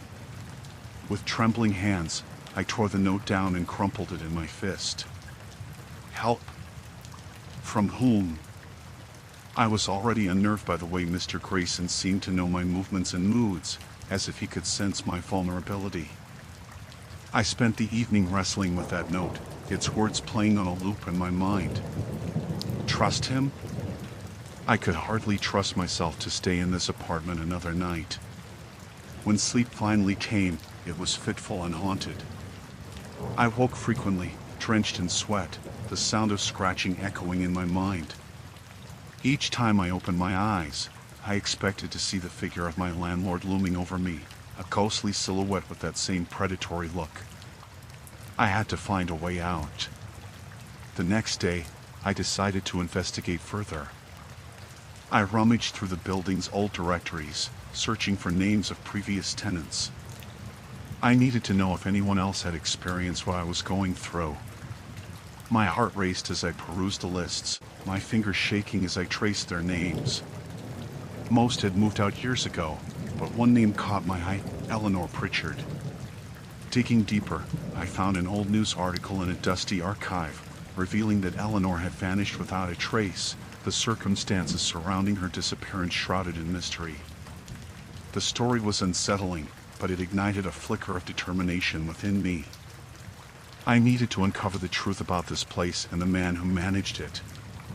As night fell, I ventured into the basement, armed with only a flashlight and the courage I had left. The air turned stale and heavy, the dim light revealing the remnants of discarded furniture and peeling paint. Shadows danced on the walls, and I shivered as I moved deeper into the darkness, the beam of my flashlight flickering as if in protest. I stumbled upon a small storage room, its door slightly ajar. Hesitating for a moment, I pushed it open and recoiled at the sight before me. The walls were covered with newspaper clippings, each one detailing strange occurrences in the building, odd tenant disappearances, and bizarre complaints about Mr. Grayson. My breath caught in my throat as I scanned the clippings, my fingers trembling against the brittle paper. Renters suffer from delusions, one headline read. Mysterious deaths plague residents, another warned. Fragments of fear cascaded through my mind. It was all there, the evidence of something malevolent festering in this building. And there, pinned beneath a layer of dust, was a faded photo of Eleanor, her eyes wide with terror, her mouth set in a silent scream. A noise jolted me from my reverie, a soft creaking, followed by a whisper. I whipped around, heart pounding, and froze. The door to the storage room swung shut, locking me in darkness, the flashlight sputtering and dying. Panic clawed at my throat like a living thing. I was now alone. Fumbling in the darkness, I reached for the door handle, but it wouldn't budge.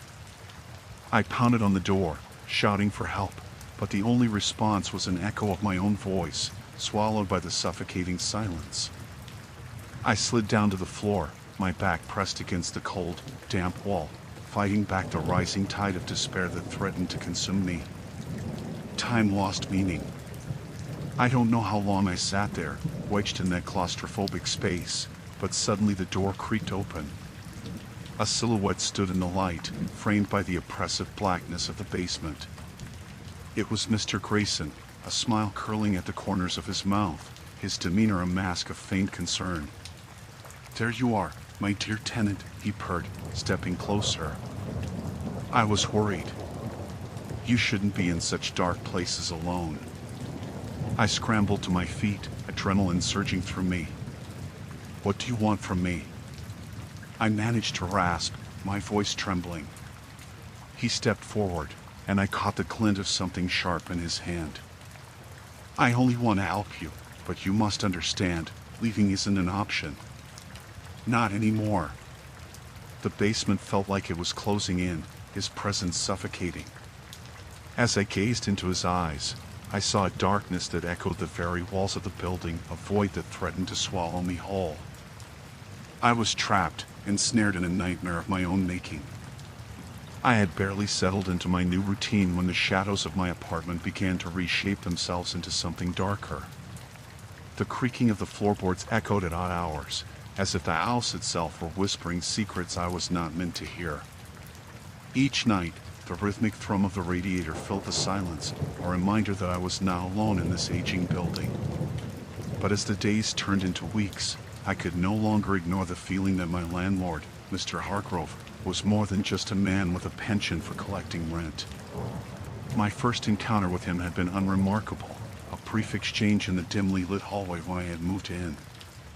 He had been cordial yet distant, his eyes lingering a moment too long on my belongings, assessing, perhaps, the worth of my life in this apartment. But as time went on, his visits became increasingly frequent, his demeanor slipping from cordial to unsettling. He would appear just as I settled into my evening routine, knocking softly at my door, as if he had been waiting on the other side with breath held. "Just checking in," he would say, a rehearsed smile on his face. The words felt heavy, laden with a familiarity that made my skin prickle. I began to dread the sound of his knuckles tapping against the wood, each rap echoing in the hollow of my stomach. It was on one particularly cold evening that the atmosphere shifted entirely. I had just opened a bottle of wine, ready to drown the day in its warmth when I heard the knock. My heart sank, but I steeled myself and opened the door. Mr. Hargrove stood there, arms crossed over his chest, his expression unreadable. "Evening, Anna. Mind if I come in?" I hesitated. The wine bottle dangled between us, its neck catching the sparse light from the hallway. I was just about to have a glass. Maybe another time?" He tilted his head slightly, his smile tightening. "You know, it's important for me to keep an eye on my tenants. Safety and all that." Before I could respond, he stepped past me into the apartment, his presence filling the space like a storm cloud. "What's that smell?" He leaned closer, inhaling deeply, and I fought the urge to recoil. "Just some pasta," I muttered, the words barely escaping my lips. "Pasta." He let the word roll off his tongue as if testing its flavor. "You cook a lot?" "Sometimes," I said, feeling pinned under his gaze. "I'm not much of a chef. Cooking is an art, dear Anna. You should embrace it." His eyes gleamed with an intensity that made my skin crawl. A woman's touch goes a long way. I managed to nod, desperate to steer the conversation away from me and my culinary failures. "I was just reading, actually." "Oh." He stepped closer to the coffee table, where my book lay open, its pages fluttering slightly in the draft. "What are you reading?" I glanced at the cover, a psychological thriller that had captivated me. "Just a novel." He leaned down, peering at the title, his breath warm against my neck. "Fascinating. I prefer to read the stories that happen in real life." The hairs on the back of my neck prickled at the weight of his words. I laughed nervously, hoping to lighten the mood. "I suppose life can be scarier than fiction." He straightened, an odd smile creeping across his face. "You have no idea, Anna. That night, His words clung to me like a lingering fog, refusing to dissipate. As I lay in bed, I replayed the encounter in my mind, trying to decipher the layers of meaning concealed within his statements. Mr. Hargrove was more than just a landlord. He was an observer, a watcher, and I felt exposed under his scrutiny. Days turned into a cycle of unease. With each knock, I grew more anxious. I began to notice the peculiarities of the apartment, the way shadows shifted in the corners, or how the lights flickered without reason. I could hear conversations whispered through the walls, voices I couldn't place, speaking secrets just out of reach. One evening, in a desperate attempt to reclaim my sense of safety, I called a friend, hoping the familiar warmth of conversation could chase away the encroaching darkness. I poured a glass of wine and waited as the phone rang. Finally, she answered, her voice a welcome relief. "Anna, how's the new place? Settling in?" "Sort of," I replied, trying to sound upbeat. "It's interesting, but my landlord is a bit strange. He's always popping in to check on me." "Sounds a bit overbearing," she said, her tone shifting. "You should set some boundaries." I know, I sighed, glancing at the door. "It's just... I don't know. I feel like he's watching me. Like he knows things he shouldn't. I'm sure he's just being a landlord. They can be odd sometimes." I forced a laugh, but her words didn't ease the tightness in my chest. "Yeah, maybe you're right." When I hung up, fatigue washed over me. I curled up on the couch beneath a blanket, wishing for the comfort of companionship. But as night fell, the shadows returned, creeping closer. The creaks and groans of the building amplified into a symphony of dread. Just as I closed my eyes, there was a soft knock at the door. Every instinct screamed at me to ignore it, but curiosity, mingled with a strange sense of obligation, urged me to answer. I stood, heart pounding, and opened the door. Mr. Hargrove stood there, his expression unreadable. "I just wanted to check on you again," he said, his voice smooth as silk. I forced a smile despite the chill racing down my spine. "I'm fine, really." For a moment, he merely studied me, his gaze burning into my skin. Then, without a word, he turned and walked away, leaving me suspended in confusion and fear. I knew I should feel relieved, but all I felt was the weight of his presence lingering like a specter in my small apartment. As I closed the door, a wave of nausea washed over me. I leaned against it, battling the sense that something was terribly wrong. The walls seemed to close in around me, and I knew in that moment that whatever Mr. Hargrove truly wanted, I was only beginning to understand the depths of his intentions. Story 5, Room 13, the last check-in. The rain had begun to fall in earnest as I drove down the winding country road, my headlights slicing through the darkness. With every passing mile, the world outside my window seemed to retreat further into shadows, the trees hunched like ancient sentinels. My stomach growled, a reminder that I hadn't eaten since breakfast. I had planned to stop at a diner, but the persistent rain had turned the landscape bleak, swallowed by an oppressive gloom. When I spotted the flickering neon sign ahead, I felt a rush of relief.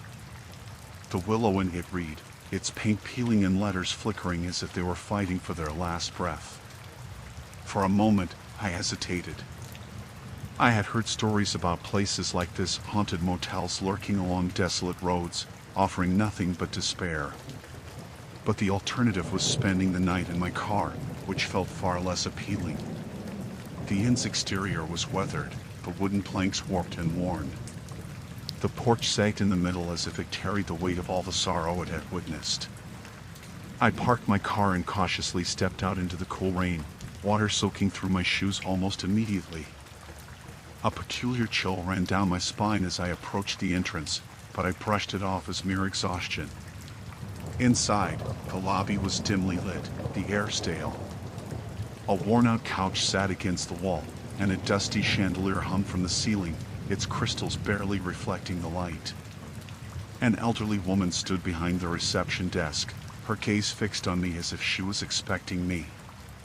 Her white hair framed a face lined with deep wrinkles, and her smile was unsettlingly wide.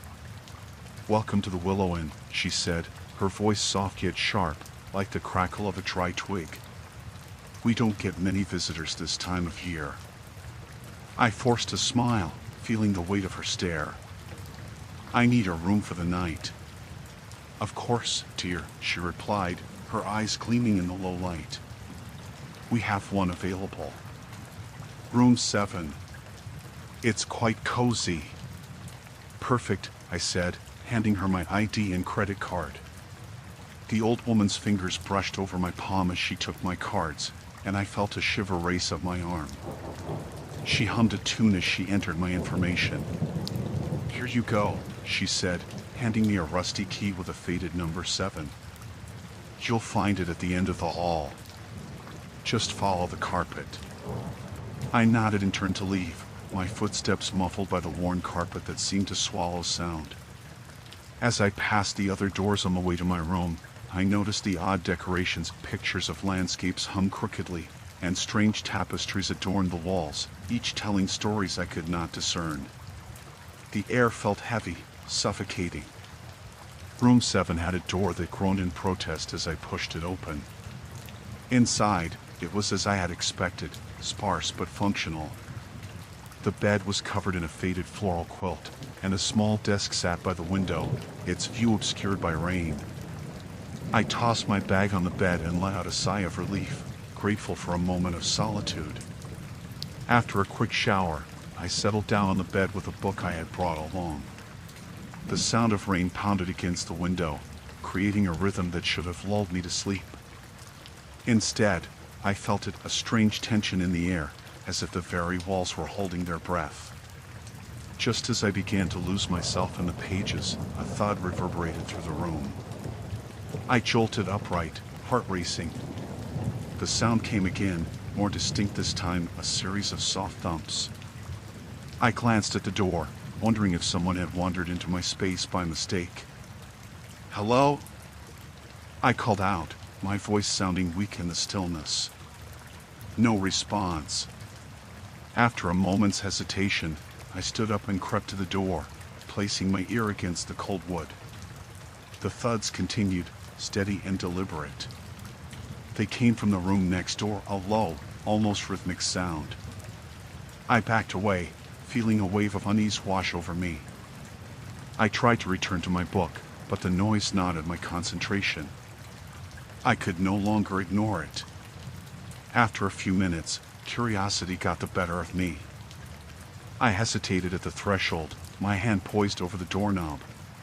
With a deep breath, I twisted it and stepped out into the dimly lit hallway.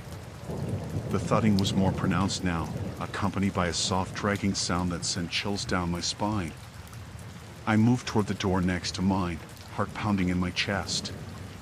As I reached for the doorknob, I froze. A sudden flash of doubt overwhelmed me. What if I was being foolish? What if there was nothing at all? But just as I was about to retreat, the dragging sound intensified, punctuated by a muffled, agonizing whisper that made my skin crawl. "Help me!" I recoiled, stumbling backward. Fear surged through me, and I sprinted back to my room, slamming the door behind me. My thoughts raced, and I leaned against the door, my breath coming in quick gasps. What had I just heard? I grabbed my phone, desperate for the comfort of light, but the screen was black. I cursed under my breath, realizing I hadn't charged it in days. The thudding resumed, louder this time, accompanied by the scratching sound that made my stomach churn. It wasn't just my imagination. Someone or something was in that room. I could feel the weight of it pressing down on me, wrapping me in a cocoon of dread. I glanced toward the window, considering escape, but the rain was relentless, a wall of water that promised no refuge. I knew I should call for help, should run to the front desk, but the thought of leaving my room felt like sheer madness. The thudding stopped, and a silence fell over the inn, thick and suffocating. I held my breath. The silence stretched on, taunting me. I couldn't shake the feeling that I wasn't alone, that whatever was lurking beyond that door had sensed my fear. And then, just as I began to allow myself a moment of calm, the whisper returned. "Help me." In that moment, I understood that I was far from safe. The willow had welcomed me with open arms, but now I felt its darkness closing in, tightening like a noose around my throat. The night stretched on, a canvas smeared with shadows and the unrelenting hum of fluorescent lights. My heart raced as I lay on the cheap bed in room 207, feeling the thin mattress sink under my weight. A threadbare quilt barely veiled its age, its fabric threadbare and worn. I couldn't shake the sensation that I wasn't alone. The air was too thick, suffused with unease. I had come to Willow Creek Motel as a last resort, an escape from the chaos of my life, or perhaps an attempt to confront the remnants of a haunting past.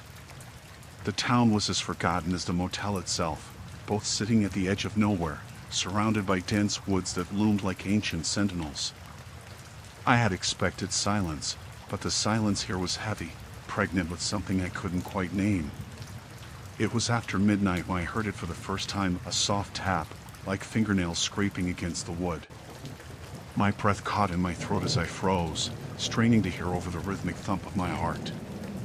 It came again, a whisper of sound against the wall that separated me from 206. I listened intently, my mind racing. I had seen the woman who occupied the room earlier.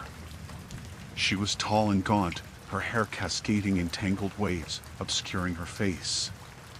We exchanged nothing more than furtive glances, but something about her had sent a chill to the marrow of my bones.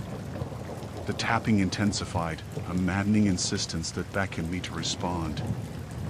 I slid out of bed, my feet meeting the cold, hard floor with a jolt. The overhead bulb flickered weakly as I tiptoed toward the door, unsure whether it was curiosity or dread that propelled me. I gripped the knob, hesitating. My mind conjured images of horror movies, of weary travelers drawn into rooms from which they never returned. Yet, I felt tethered to this moment, as if the very fabric of fate wove through the walls of the motel. I opened the door cautiously, the hinges creaking ominously as I stepped into the dim corridor. The faint smell of mildew hung in the air, mingling with something metallic, blood. I swallowed hard, forcing myself to look toward 206. The door stood slightly ajar, an invitation I was reluctant to accept. Shadows flickered inside, alive with secrets, and the tapping ceased. I took a step forward, my pulse echoing in my ears, daring to peer inside. The room was dark, save for the sliver of light from the bathroom.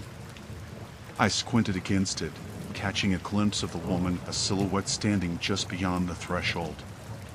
She was motionless, her back turned to me, and for a moment, I felt a surge of resolve. I should call out, ask if everything was all right, but the words died in my throat. Instead, I closed the distance, compelled by an unseen force. "Hello?" My voice trembled, fragile in the oppressive quiet. The figure remained still, as if it were a statue frozen in time. With each heartbeat, I edged closer, the light illuminating her hair, which cascaded down her back like a waterfall of shadows. My breath was shallow, the fear of the unknown clawing at my insides. I reached for the doorframe, my fingers brushing against the wood, when she finally moved. Slowly, she turned to face me, her features emerging from the darkness. Her eyes were sunken, a haunting void that seemed to absorb light rather than reflect it. For a moment, I was lost in their depths, as if they were portals to something dark and ancient. The air thickened, charged with unspoken words. "What do you want?" Her voice was a low whisper, a rustling of leaves in the dead of winter. I stumbled backward, the weight of her gaze anchoring me in place. I heard tapping. "I thought you might need help." She tilted her head, studying me as if I were a curiosity. "Help?" she echoed, and a smile stretched across her lips, but it didn't reach her eyes. You shouldn't be here. The warning coursed through me like ice water, and I knew then that I was in over my head. But the pull of something greater kept me in that moment, tethered to her presence. Why not?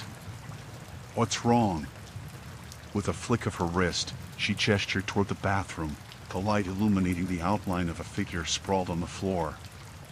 My stomach twisted as dread flooded my senses. I took a step back, my instinct screaming at me to retreat.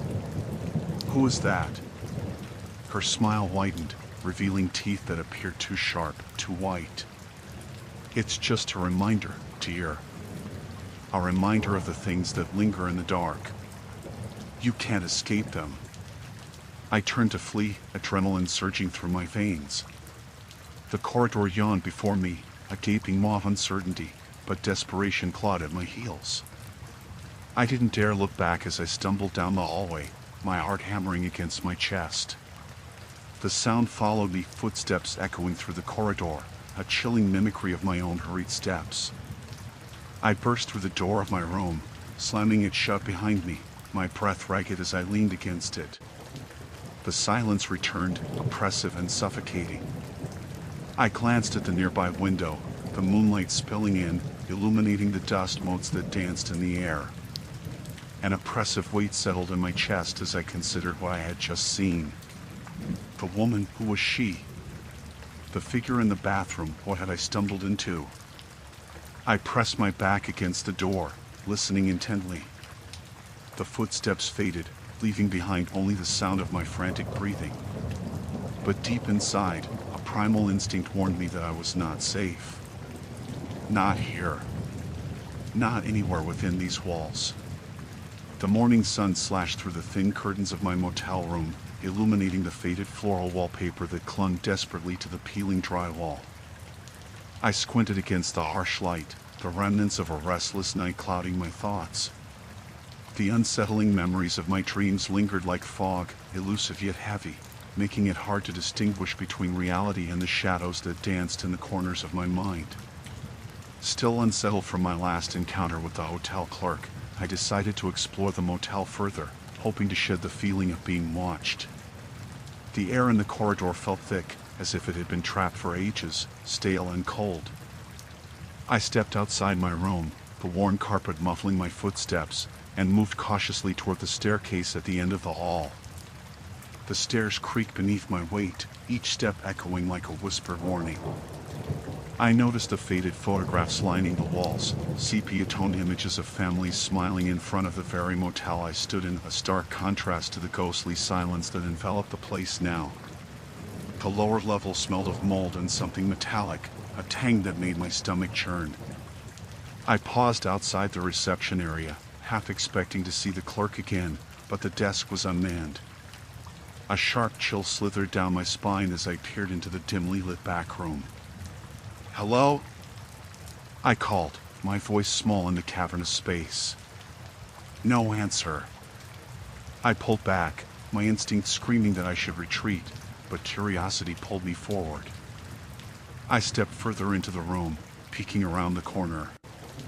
A flickering fluorescent light cast erratic shadows across the floor, illuminating a dusty collection of cleaning supplies and discarded furniture. That was when I noticed the door at the far end, slightly ajar. It was out of place, enticing. I approached cautiously, the hairs on my neck prickling with unease. The door creaked open with a soft groan, revealing a storage room filled with old linens, broken furniture, and something else, something that felt wrong. In the corner, I spotted a small, black and white television set covered with dust. It looked like it hadn't been switched on in years, yet the antenna was still crookedly positioned. I stepped closer, compelled by an irrational urge to turn it on, to see if it still worked. As my fingers brushed over the surface, a whiff of something acrid filled the air, pulling me back. I backed away slowly, but then I heard it, soft, muffled voices emanating from somewhere deeper within the motel, a faint murmur that twisted in and out of clarity. My heart raced as I pressed my ear against the wall, straining to catch more than just the ghostly whispers. They were indistinct, yet the tone was clear, panic. Suddenly, a loud bang reverberated through the building, making me jump back. The sound came from the direction of the rear exit. With my pulse pounding in my ears, I stepped out of the storage room, moving toward the exit cautiously. When I reached the door, I hesitated, my hand poised on the heavy handle. The echoes of frantic voices grew more pronounced, rising like a storm, layered with desperation. I turned the knob slowly and stepped outside, blinking against the harsh daylight. The parking lot was eerily still, a stark contrast to the commotion inside. I walked toward the brick wall that separated the motel from the woods behind it, the scent of damp earth and decay mixing in the air. As I approached the edge of the property, the whispers intensified. Was someone calling for help? I stepped cautiously forward, the underbrush crunching underfoot. The trees loomed tall and foreboding, their branches reaching out like skeletal hands. Just beyond the tree line, I spotted a faint flicker of movement. I swallowed hard, the dread pooling in my stomach. "Hello?" I called out, the word barely escaping my lips. The whispers stopped. A profound silence enveloped me, thick and heavy, as if the very air had been sucked out. I turned, heart racing, to retreat back toward the motel, but something stopped me. A figure emerged from the shadows of the trees, stumbling forward, their clothes torn and dirty. What happened? I gasped, my breath hitching as they drew closer. The figure fell to their knees, eyes wide and frantic, their mouth moving but no sound came forth. I knelt beside them, trying to make sense of the horror written across their face. "Help, help me," they finally managed to choke out, their voice barely more than a whisper. "What happened? Who did this to you?" But they could only shake their head, tears streaming down their dirt-smudged face. The urgency in their eyes spoke volumes, a tale of terror that I could only begin to fathom. Before I could ask anything more, a rustling from the woods made my blood run cold. The figure's expression shifted from fear to sheer panic, and they grabbed my arm tightly. "Run!" they screamed, their voice breaking the silence and sending a jolt through me. I didn't think twice. I bolted from the forest, pulling the frightened stranger along with me, the sounds of pursuit echoing behind us like a nightmare come to life. The motel loomed ahead, a fortress of shadows and secrets, and I realized with chilling clarity that we were now alone. My heart pounded as we sprinted toward the safety of the building, the whispers in my head now a cacophony of terror. I pushed through the rear door, dragging the stranger inside, and slammed it shut behind us. Desperation surged through me as I glanced around the dimly lit room, searching for some semblance of safety. But as I turned back to face the figure, I realized with a jolt that I was now alone. The silence closed in around me, suffocating, and dread clawed at my throat as I scanned the empty hallway. The whispers returned, swirling in the darkness, promising that whatever had lurked in the shadows of the woods had followed me home. The night pressed down around me like a suffocating blanket, thick with unease as I settled into the frayed armchair in the corner of room 204. The single light bulb overhead flickered, casting erratic shadows that danced along the peeling wallpaper, bringing life to the grotesque patterns of faded flowers. I had decided not to leave the room again. The chill of the hallway had seeped into my bones, and a primal instinct begged me to stay put. It's strange how a place that should offer refuge could instead feel like a trap. The motel's exterior had promised an idyllic escape, a quaint facade with white shutters and flower boxes brimming with wilting blooms. In daylight, it reminded me of a postcard from a simpler time. But as darkness fell, the charm morphed into something sinister. The distant hum of passing cars faded, leaving the hotel enveloped in an eerie silence that amplified the creaks and groans of the aged building. I flipped through the worn-out pages of the only book I could find in the nightstand, a half-hearted mystery novel that had seen better days. Words blurred together as my thoughts drifted, my mind haunted by the strange occurrences that had unfolded since my arrival. The clerk's vacant stare when I checked in, the unsettling whispers that seemed to echo from the walls, and the odd stains that marred the carpet, each detail drummed relentlessly in my mind. I had to calm myself down. Paranoia was a poor companion, but it clung to me like a second skin. As the minutes dragged on, the quiet grew heavier, a weight pressing down on my chest. It was then that I heard it, a low, guttural sound that seemed to emanate from beneath the floorboards. My breath hitched, heart pounding as I strained to listen. It was a faint noise, rhythmic and almost melodic, but it had a jagged edge. I told myself it was just the building settling, a natural sound of an old structure, but deep down, I knew something wasn't right. I forced myself up from the chair, each creak of the floor protesting against my weight. I ventured toward the door, pausing for a moment to glance at the thin sliver of light spilling from under it. The hallway stretched beyond, shrouded in shadow, but I couldn't remain imprisoned in my own fears. Curiosity propelled me forward. The moment I stepped outside my room, the air felt different, charged. I could sense something lingering just out of sight, watching me. I peered down the corridor. It stretched endlessly, illuminated by an occasional flickering light. Each door stood closed, a row of secrets waiting to be uncovered. I took a cautious step forward, my footsteps muffled by the faded carpet. The sounds intensified as I approached the far end of the hallway. It was unmistakable now, an unsettling chant, low and rhythmic, almost like a tribal call. I squeezed my eyes shut for a moment, willing myself to believe it was just my mind playing tricks. But when I opened them again, the sound persisted, pulling me closer, deeper into the noir abyss of the motel. I reached a door at the end of the hall, its wood splintered and worn. I hesitated, instinctively pulling back my hand, but the sound was louder here, resonating through the crack beneath the door. Curiosity wrestled with caution, and I could feel my breath quicken as I knocked lightly, the sound echoing in the stillness. No answer. My heart thudded in my chest, a drum echoing the dread pooling in my stomach. I knocked again, harder this time, urgency creeping into my movements. Still, nothing. I leaned closer, pressing my ear against the cold wood, the chanting crystallizing into a series of words I couldn't decipher. It felt ancient, primal, a language lost to time. Abruptly, the sound stopped, leaving an eerie silence in its wake. I stumbled back, heart pounding, and turned to leave when I noticed a figure at the opposite end of the hallway. A man stood there, shrouded in shadow, his features obscured. Time froze as I stared, the air thick with tension. I wanted to call out, to ask if he had heard the chanting, but my voice betrayed me. He began to move toward me, slow and deliberate, and I instinctively took a step back.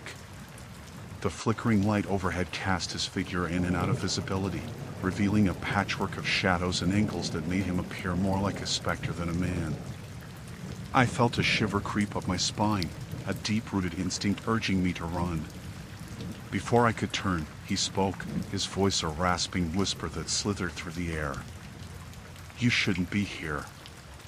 A jolt of adrenaline surged through me, and the instinct to flee overcame my fear. I spun on my heel and raced back toward my room, the echo of my footfalls chased by the strange man's presence. I fumbled with the key, my hand shaking as I shoved it into the lock.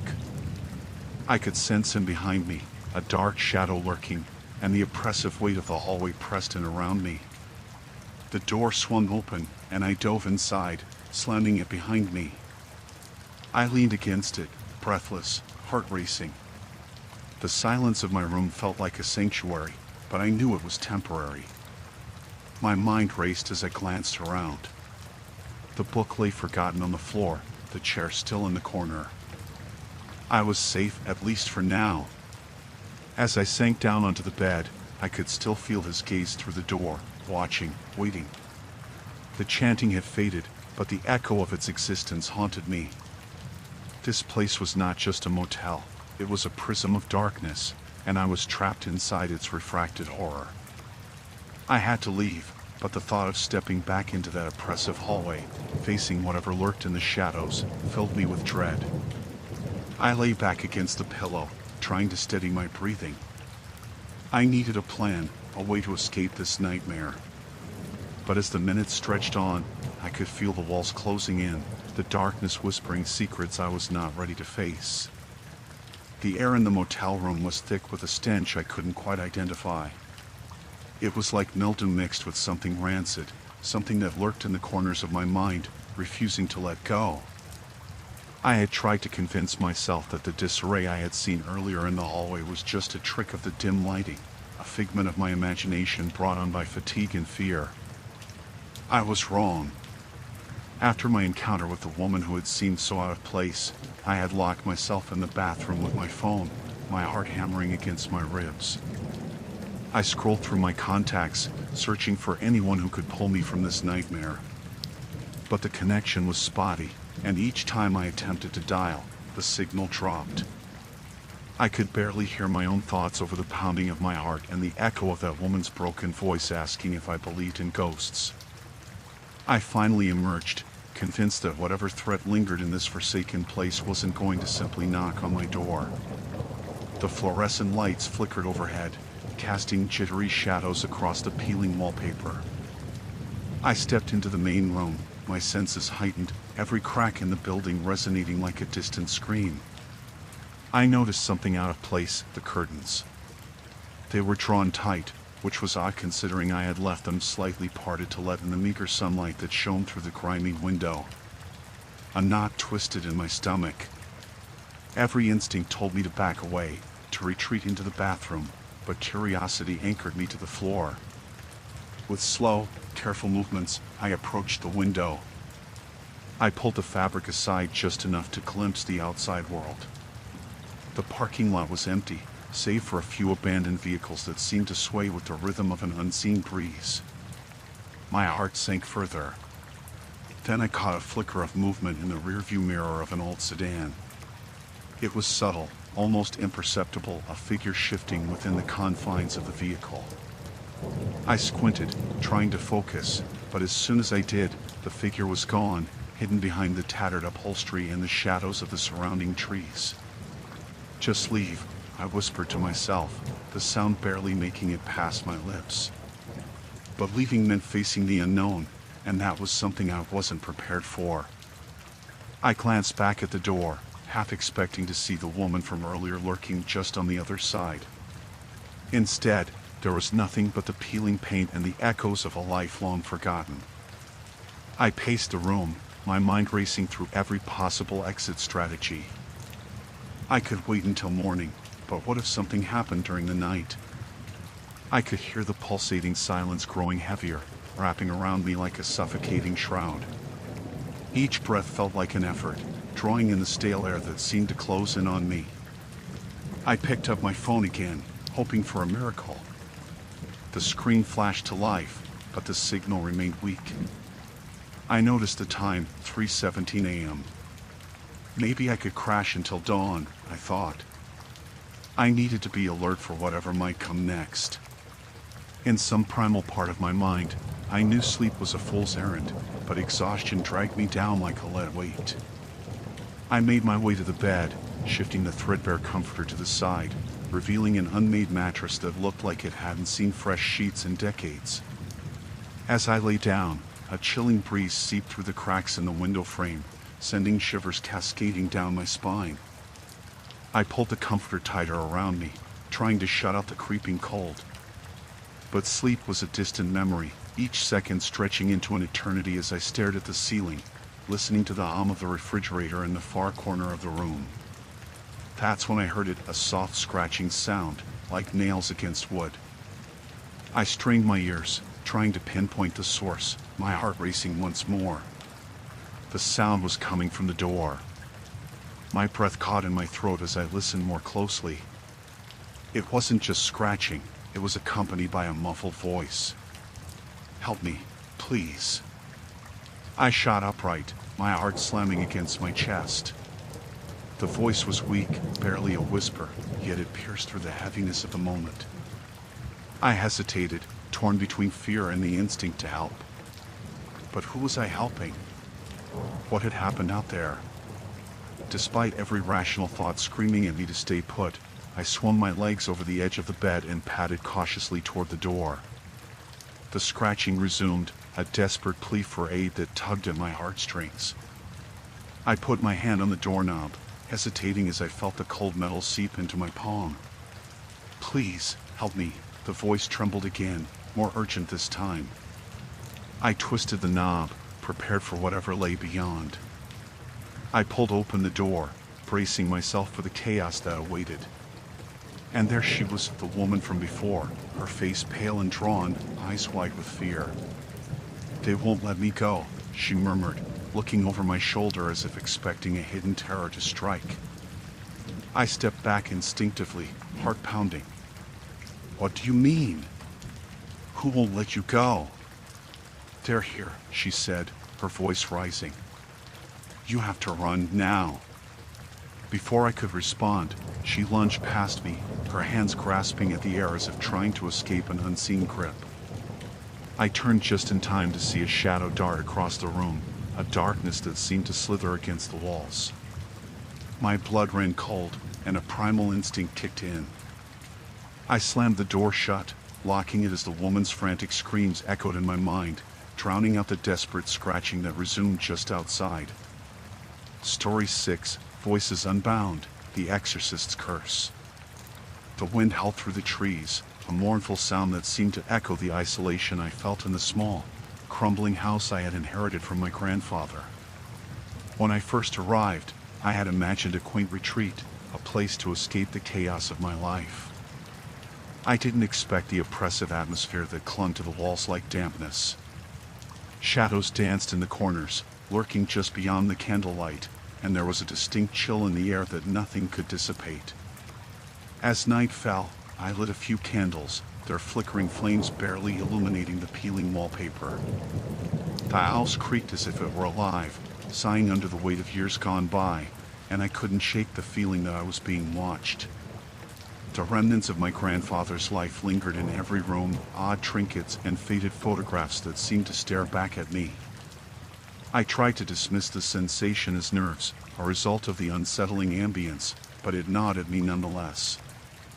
I had uncovered stories of my grandfather's peculiar interests in the local library, tales of his obsession with the spiritual and the arcane, whispers of rituals performed in the dead of night, and the mysterious disappearance of his closest friends filled the dusty pages. I should have taken those warnings seriously, but curiosity outweighed caution, and I found myself drawn to the remnants of his study. The room was dim, cluttered with books that had long been untouched. My fingers traced the worn leather bindings as I scanned the titles, many of which spoke of possession and exorcism. I shivered, not just from the cold, but also from the weight of the words. I had never believed in such things, but this place seemed to challenge my skepticism.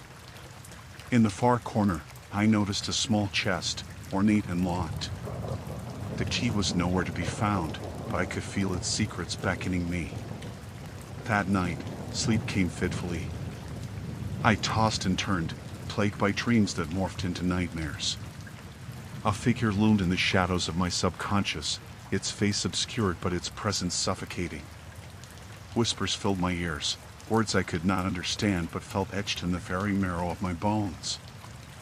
I awoke in a cold sweat, heart racing, and the house was eerily silent except for the sound of my breathing.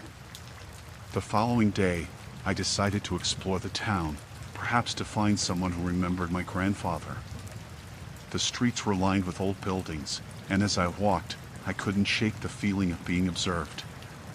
Faces turned away, eyes averted. The simple act of asking questions felt like an intrusion, and I returned to the house feeling more isolated than before. Days turned into weeks, and the house's grip on me tightened. I would hear soft murmurs at night, indistinct but insistent, and I often found objects out of place. A chair moved slightly from where I had left it, a book opened to a page I had not read. I rationalized it as my imagination, but the sinister atmosphere clawed at my resolve. One evening, while rummaging through the study, I stumbled upon a journal hidden beneath loose floorboards. The leather cover was cracked and worn, but the pages were intact. My grandfather's handwriting was meticulous, each entry revealing a mind that had grown increasingly unhinged. He wrote of a presence in the house, an entity that plagued him, and of rituals he believed would save him from its grasp. The deeper I read, the more I felt the weight of his despair. He detailed his experiences with possession, claiming that the boundaries between this world and the next were thin here, and he feared he was losing his battle. The final entry stopped my breath. He described a dark force that had taken hold of him, urging him to perform a final ritual, one that promised release but suggested severe consequences. The last lines were scrawled hastily, as if he had been overtaken in the moment. "It is too late for me, but perhaps not for you. Do not stay. Leave while you can." That night, I couldn't shake the feeling that I was not alone. The air grew thick and suffocating, and the whispers escalated to a cacophony, each voice vying for my attention. I bolted upright in bed, heart pounding as I sensed something hovering just beyond the edge of my vision. I mustered the courage to turn on the lamp, flooding the room with light, yet the shadows retreated only to swirl in the corners, coalescing into shapes I couldn't comprehend. I stumbled to the study, the journal clutched tight in my hand. I needed to understand, to confront whatever my grandfather had faced. As I read the final entry again, the words seemed to glow ominously in the dim light. I felt a pull, an urge to perform the ritual my grandfather had documented. Rational thought slipped away, replaced by an insidious curiosity. With every passing moment, I became aware of the weight of the house pressing down on me, the whispers of siren song beckoning me deeper into the unknown. My sense of self began to fray at the edges, the thrill of the supernatural igniting a hunger I had never known. The candle flames flickered violently, casting grotesque shadows that danced on the walls. I sensed something stirring in the air, a tension that promised revelation or ruin. I inhaled deeply, ready to confront the darkness that had taken root in my family's history. I could feel it then, the intangible weight of my grandfather's legacy, and the realization that I would find out what it meant to be truly possessed. The rain hadn't let up since that night. Sheets of water cascaded from the sky, drumming against the roof of the old house like a relentless percussionist intent on driving me mad. I could hardly remember what life was like before that evening. The air felt thick, as if charged with something beyond the weight of the storm. I spent my days in a haze, moving through the motions, but all the while I was haunted by the shadows that clung to me, the whispers that barely danced at the edge of my hearing. My brother Lucas had gone quiet. It wasn't like him. He'd always been the one to crack jokes during the gloomiest of days. But now, he stood in front of the dusty window for hours, his gaze fixed outside as if he were expecting someone to emerge from the relentless downpour. I noticed the way he flinched at the slightest sound, the way his fingers twitched as if they were grappling with an invisible force. One evening, as the sun dipped below the horizon, I caught him staring blankly into the reflection of the glass. I could almost see the darkness inching into his eyes, a black tide that threatened to swallow him whole. I shouted his name, but it cut through the air like a knife, shockingly loud against the wallpapered silence. "Lucas, are you okay?" He blinked, his pupils dilating for a heartbeat before he turned to face me. "I'm fine," he said, though his voice carried a tremor that rang false. I didn't believe him. That wasn't Lucas.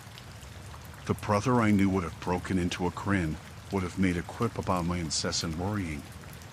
Instead, he looked like a ghost of himself, as if he'd forgotten how to smile. Something was terribly wrong, and I felt it coiling tighter around my chest with each passing day. I took it upon myself to research what had happened during that fateful night. I scoured books, articles, anything and everything related to possession and exorcism. The more I read, the more I wished I hadn't. The accounts were chilling, detailed descriptions of souls trapped in their own bodies, tortured by malevolent entities. It was a nightmare to fathom, yet here I was, living it with Lucas. The first time I saw him change was during dinner. The rain drummed on the roof in an almost soothing rhythm as we sat across from each other. I had prepared a simple meal, nothing fancy, just pasta and bread. As I served him, I caught the barest hint of a smile flicker across his face, but it quickly morphed into a grimace. "Lucas?" My voice trembled as I set his plate down. His fork clattered against the table, the sound sharp and jarring. "I don't want this. I don't want anything." My stomach churned. "You have to eat. You'll get sick." He shoved the plate away, a primal anger flashing in his eyes, and for a brief moment, I didn't see my brother anymore. I saw something dark and twisted, a reflection of his own torment. I said, "I don't want it." The force of his words splintered the air between us.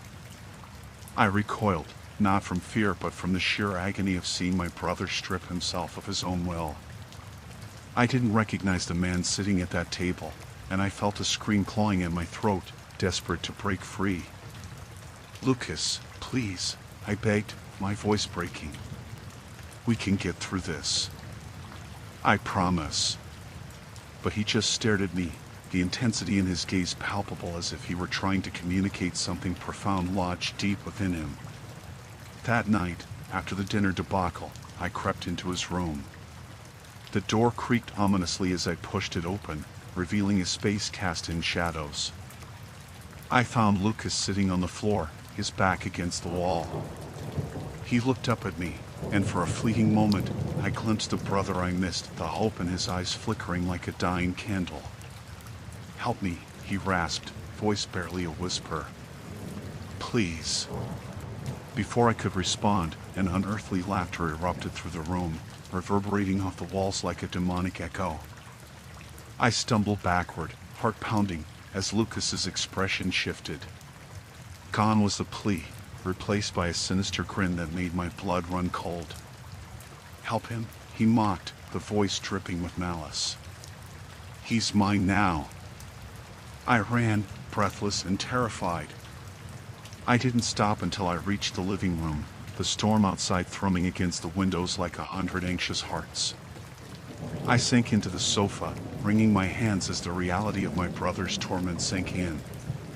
Then I remembered the old woman from the village, the one rumored to know about such things. They called her a witch, but I didn't care. If she held the key to saving Lucas, I would gladly endure any judgment. I shot up from the sofa, adrenaline coursing through me as I grabbed my rain jacket and boots. The storm was nothing compared to the tempest brewing within my own home. I dashed through the rain, each step a prayer that I would reach her in time. The wind whipped around me, a cacophony of chaos that I pushed through, driven by desperation and fear. As I reached her decrepit cottage on the outskirts of the village, I hesitated. The place was surrounded by ancient trees that twisted against the horizon like skeletal fingers. I knocked on the door, heart in my throat. When it creaked open, I was met with the piercing gaze of the old woman. Her skin was like parchment, but her eyes burned with an intensity that suggested she understood more than she let on. "Come in, child," she rasped, her voice a low whisper that carried an authority I could not ignore. I stepped inside, the door closing behind me with a finality that sent a shiver down my spine. As the tempest raged outside, I realized that the true storm awaited me within. The sun slipped away faster than I expected, surrendering its glow to a creeping twilight that seemed to suffocate the last remnants of warmth. I sat on the edge of my bed, staring blankly at the wooden floor, each plank a sepulchral grave to my fears. Adam, my older brother, was supposed to be here by now, but his absence felt more pronounced with the fading light. I could hear the wind outside, howling like a lost soul, and it gnawed at my spine. My mind drifted back to the day before, to the shrieks of laughter now muffled by the memory of terror. It had all begun innocently enough, a game, a hide-and-seek that spiraled out of control. I had watched as Annie, our neighbor, darted into the attic, an old place filled with shadows and whispers. I hesitated, the fear of the unknown prickling my skin, but curiosity drew me in. The moment I stepped onto the creaking stairs, a chill wrapped around me, as if the air itself conspired to keep me from going further. I found her there, alone, eyes wide and glimmering with a strange, unnatural light. When she turned to me, the air turned thick, and her voice trembled with an echo that sounded foreign, as if someone else was speaking through her. "She's in here with us," Annie had whispered, her young face twisted by something dark and indecipherable. I felt every hair on my arm stand on end, an instinctive recognition of evil that I could not put into words. When I dragged Annie out of that attic, she was changed. She had insisted on going back, claiming the presence welcomed her. My attempts to dismiss it as a child's imagination crumbled when I witnessed her nightly fits. They began as harmless nightmares, but quickly escalated into violent episodes.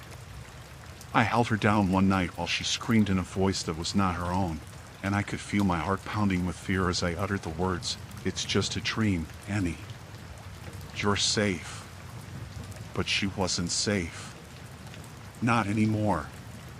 The front door creaked open and Adam's silhouette stood against the dying light outside, a hero returning from battle. Relief flooded me, but it quickly dissipated when I saw the look on his face.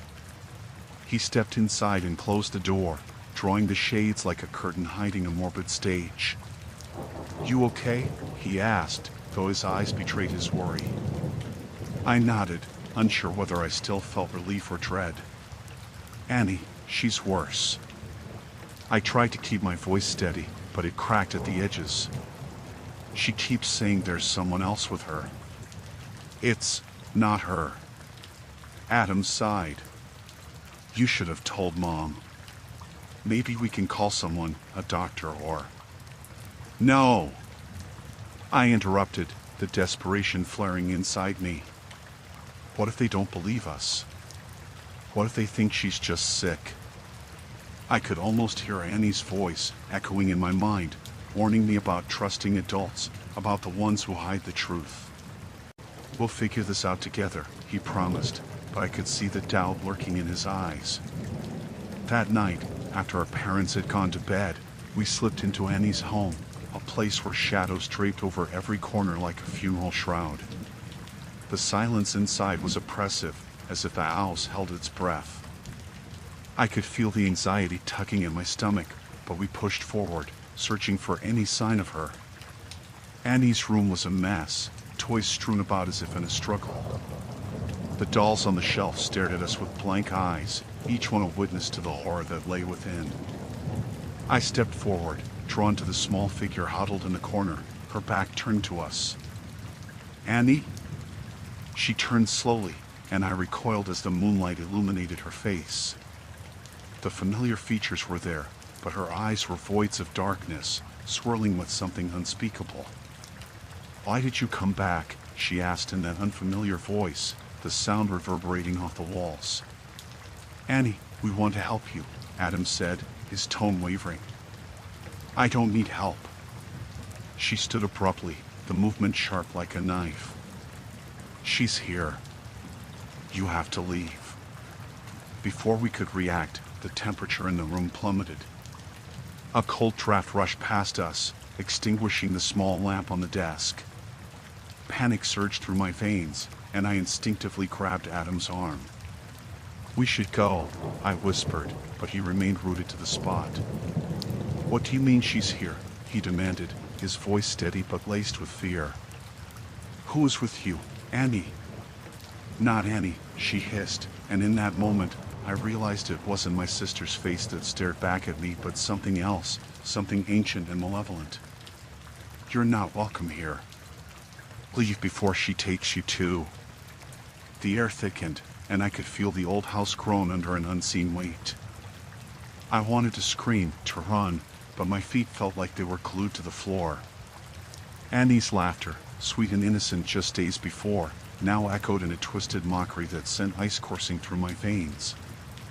Adam took a step forward. "We're not leaving you, Annie. We'll get you out of here." I watched in horror as Annie's face morphed. Her smile stretched too wide, too inhuman. All at once, The room erupted with a cacophony of whispers, a symphony of angry voices clamoring for attention. I glanced at Adam, and in his eyes, I saw the dawning realization that the little girl we had grown up with was gone, replaced by something that should never have existed. "We need to go," I screamed, and finally, my legs sprang to life, propelling me backward.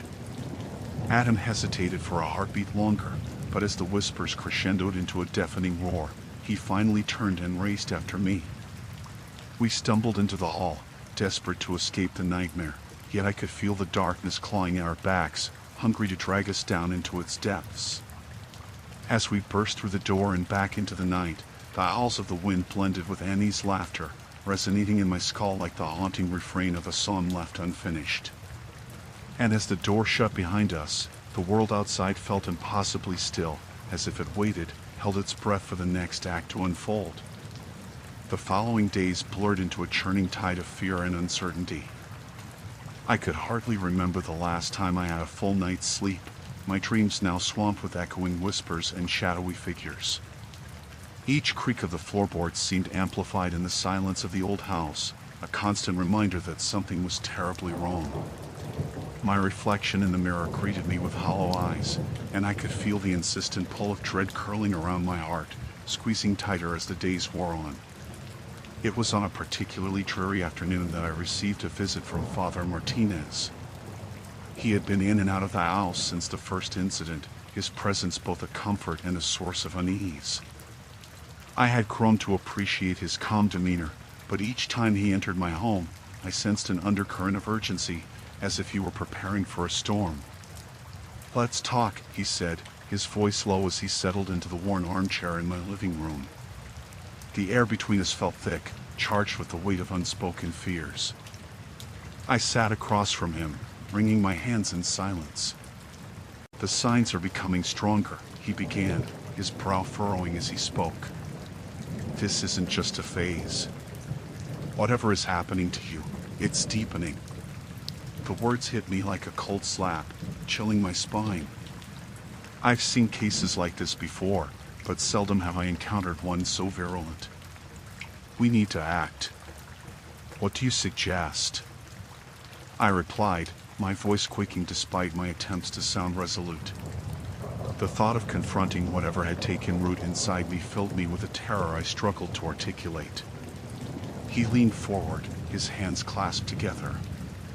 "An exorcism. It's the only way to reclaim what has been lost. It's not without its risks. It can be painful, even dangerous. But I believe it's our only hope." Panic clawed at my throat. I had heard the stories, tales of failed exorcisms where the possessed were left worse than before, twisted and broken. I thought of my family, of what it would mean to put them through this. But the chilling manifestations had escalated, shadows moved in the corners of my vision now, and I lost time in disjointed fragments that left me gasping, disoriented. I can't put them through that, Father," I managed, shaking my head. "What if it makes things worse?" Father Martinez studied me, his gaze piercing and sympathetic. "Staying passive may give it the strength it needs to consume you entirely. The choice is yours, but you must choose wisely. You are not alone in this. I will be with you every step of the way." As the sun dipped below the horizon, casting long fingers of twilight into our conversation, I felt an unsettling stillness settle over the house. It was almost as if the very walls were listening, waiting for my decision. I took a deep breath, letting the cool air fill my lungs as I felt the weight of my choice press against my chest. "If we're going to do this, then let's do it." That night, I prayed for the first time in years, though I hardly knew what words to offer. I asked for strength, for protection, but mostly I begged for salvation from whatever had taken hold of me. The darkness had only deepened since Father Martinez had first arrived. I could feel it clawing at the edges of my consciousness, and I wasn't sure how much longer I could hold on. The day of the exorcism arrived with a sky so overcast that daylight felt like a distant memory. Father Martinez arrived early, bringing with him an assortment of items, holy water, candles, and a thick, dusty book that looked as if it hadn't been opened in decades. I watched as he laid everything out on the table in the center of the living room, a makeshift altar and a war room. "Are you ready?" he asked, his voice steady and resolute. I nodded, but my limbs felt heavy with dread. The house seemed to hum with an alien energy, the walls trembling as if alive. As we began, Father Martinez spoke in a low, sonorous voice, reciting incantations I couldn't understand. The candles flickered violently, and I felt a strange pressure in the air, as if the atmosphere itself were being stretched thin. A chill washed over me, and I could sense the shadows gathering, swirling in the corners of the room, watching, waiting. I tried to focus on the words, the rhythm of his voice anchoring me to reality, but every time I faltered, a darkness pushed back, insistent and vile. It seeped into my thoughts, murmuring vile things that twisted my stomach. "You think this will save you?" it hissed, wrapping around my mind like a snake. "There's no escaping me." Father Martinez's voice rose, his fervor increasing as he pressed on, invoking the names of saints and calling for the power of God to banish the malevolence suffocating me. I felt my heart race, a panic rhythm that echoed in my ears. "You are strong," he urged, glancing at me, eyes fierce with conviction. "Fight it." But the deeper I sank, the harder it became to differentiate between my thoughts and the voices that clawed at me. The shadows danced madly, and I could feel the room dimming, my vision blurring. Then, with a sharp intake of breath, the world seemed to fracture. I screamed, or at least I thought I did. In that moment, I felt as though I had slipped out of my own body, watching helplessly as my mouth curled into a smile not my own, laughter echoing from my throat, dark, mocking, and grotesque. Father Martinez stumbled back, the color draining from his face. "What have you done?" he shouted, the authority in his voice wavering for the first time. The shadows surged forward, a dark tide flooding the room, and I was lost beneath their weight, a mere spectator in my own flesh. Inside my mind, I screamed for him to help me, but my body only laughed, a sound that was not mine. The exorcism had begun, but the fight was far from over. The sun dipped beneath the horizon, casting long shadows through the trees that surrounded our small house. It had been nearly a week since we first noticed the changes in Clara, and each passing day felt heavier than the last. My thoughts spiraled in circles, each one leading me deeper into a chasm of fear and uncertainty. I had tried to rationalize the things she said, the sudden shifts in her mood, the inexplicable whispers that seemed to echo in the corners of our home, but the truth lingered like a thick fog in the back of my mind, refusing to dissipate. That evening, I resolved to confront Clara about the strange behavior that had consumed her. The flickering candlelight cast eerie shapes across the living room walls, but I forced myself to focus. Clara sat on the couch, her face partially obscured by a curtain of dark hair, the glow of the flames reflecting a greenish hue on her skin. She looked up at me as I approached, and for a moment, I was struck by the depth of her gaze. It was as if she were staring through me, into some abyss I couldn't see. "Clara," I began, my voice hesitant, "we need to talk." She smiled, but it was a smile I barely recognized. Her lips curled just slightly at the corners, lacking the warmth that normally accompanied her expressions. "What's wrong, sweetheart?" she asked, but her voice was layered with a resonance I couldn't comprehend. It was unsettling, like two voices blended into one. "Things have been different lately," I stammered, gripping the edge of the couch as if it were a lifeline. "You know what I mean." "Oh, do I?" Her eyes gleamed with something unholy, a flicker of mischief that sent ice through my veins. "You think I'm the one who's changed?" "Clara, you're scaring me. You said things in your sleep. Terrible things." I forced myself to maintain eye contact, though a part of me wished to look away, to succumb to the denial creeping at the edges of my mind. In an instant, the playful glimmer faded, replaced by an expression that was almost predatory. "You don't know what fear is," she whispered, her tone low and smooth, almost seductive. But you will. I felt my heart race. What do you mean? I barely managed to whisper. The air in the room thickened, pressing against my chest, making it difficult to breathe. Tell me, Thomas, Clara leaned forward, her voice a chilling caress. Do you believe in possession? I swallowed hard, my throat dry.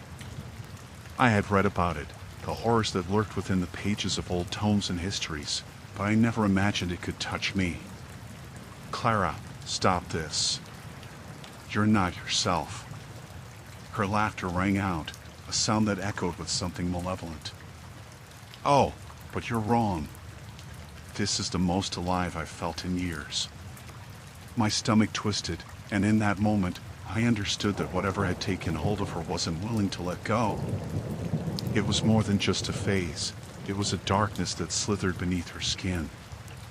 I remembered the books I had scanned for answers, the hushed conversations about rituals and the desperate pleas for salvation. A primal fear surged through me, and I suddenly felt very small against the weight of what lay before us. Clara, we can figure this out together. I love you. I stepped closer, desperate for the warmth of her familiar self. But instead, she recoiled as if I were poison to her. Love, she spat, each word dripping with scorn. Love won't save you, and it definitely won't save me. A tremor ran through her, a convulsion of rage that made her whole body shake. I stumbled back, my heart racing. It was as if I was watching my wife being torn apart from the inside. I'll help you, I urged, my voice breaking. We can go see someone, a priest. Do you really think it's that simple? Her eyes glinted with malice, the spark of something ancient swirling within them. They'll only make it worse. They'll only unleash more of what lies within me. The shadows deepened around her, pulsating with her words. I felt the atmosphere shift, as though the house itself held its breath, waiting. I had to reach her, somehow. Clara, please. In that moment, a shudder ran through the room, a flicker of cold air brushing against my skin. Clara's expression twisted, her mouth stretching into a grin that was too wide, revealing teeth that appeared sharper. I was paralyzed in that moment, caught between the love I held for her and the terror I felt for what she had become. This isn't you. I screamed, desperation taking hold of my voice. It is now, she howled, and the sound resonated with a fury that shook the walls. The candles flickered violently as if caught in a storm, and I felt the primal energy shift, thick and suffocating. With a sudden burst of adrenaline, I turned on my heel, fleeing the room. I dashed to the study, fumbling through the cluttered shelves for the texts I had gathered. The pages crinkled beneath my fingers, revealing words that felt foreign and heavy. But I had no choice. I had to find a way to save Clara before the darkness consumed her entirely. As I searched, a chilling thought crept into my mind. What if it was too late? What if the woman I loved had already been lost? The walls of my sanity began to close in on me, and I could feel the weight of impending doom bearing down as I prepared to confront the unthinkable. I could save her, I told myself, clinging to the only hope I had left. I would need to summon every ounce of courage I had, even if it meant facing the darkness head-on.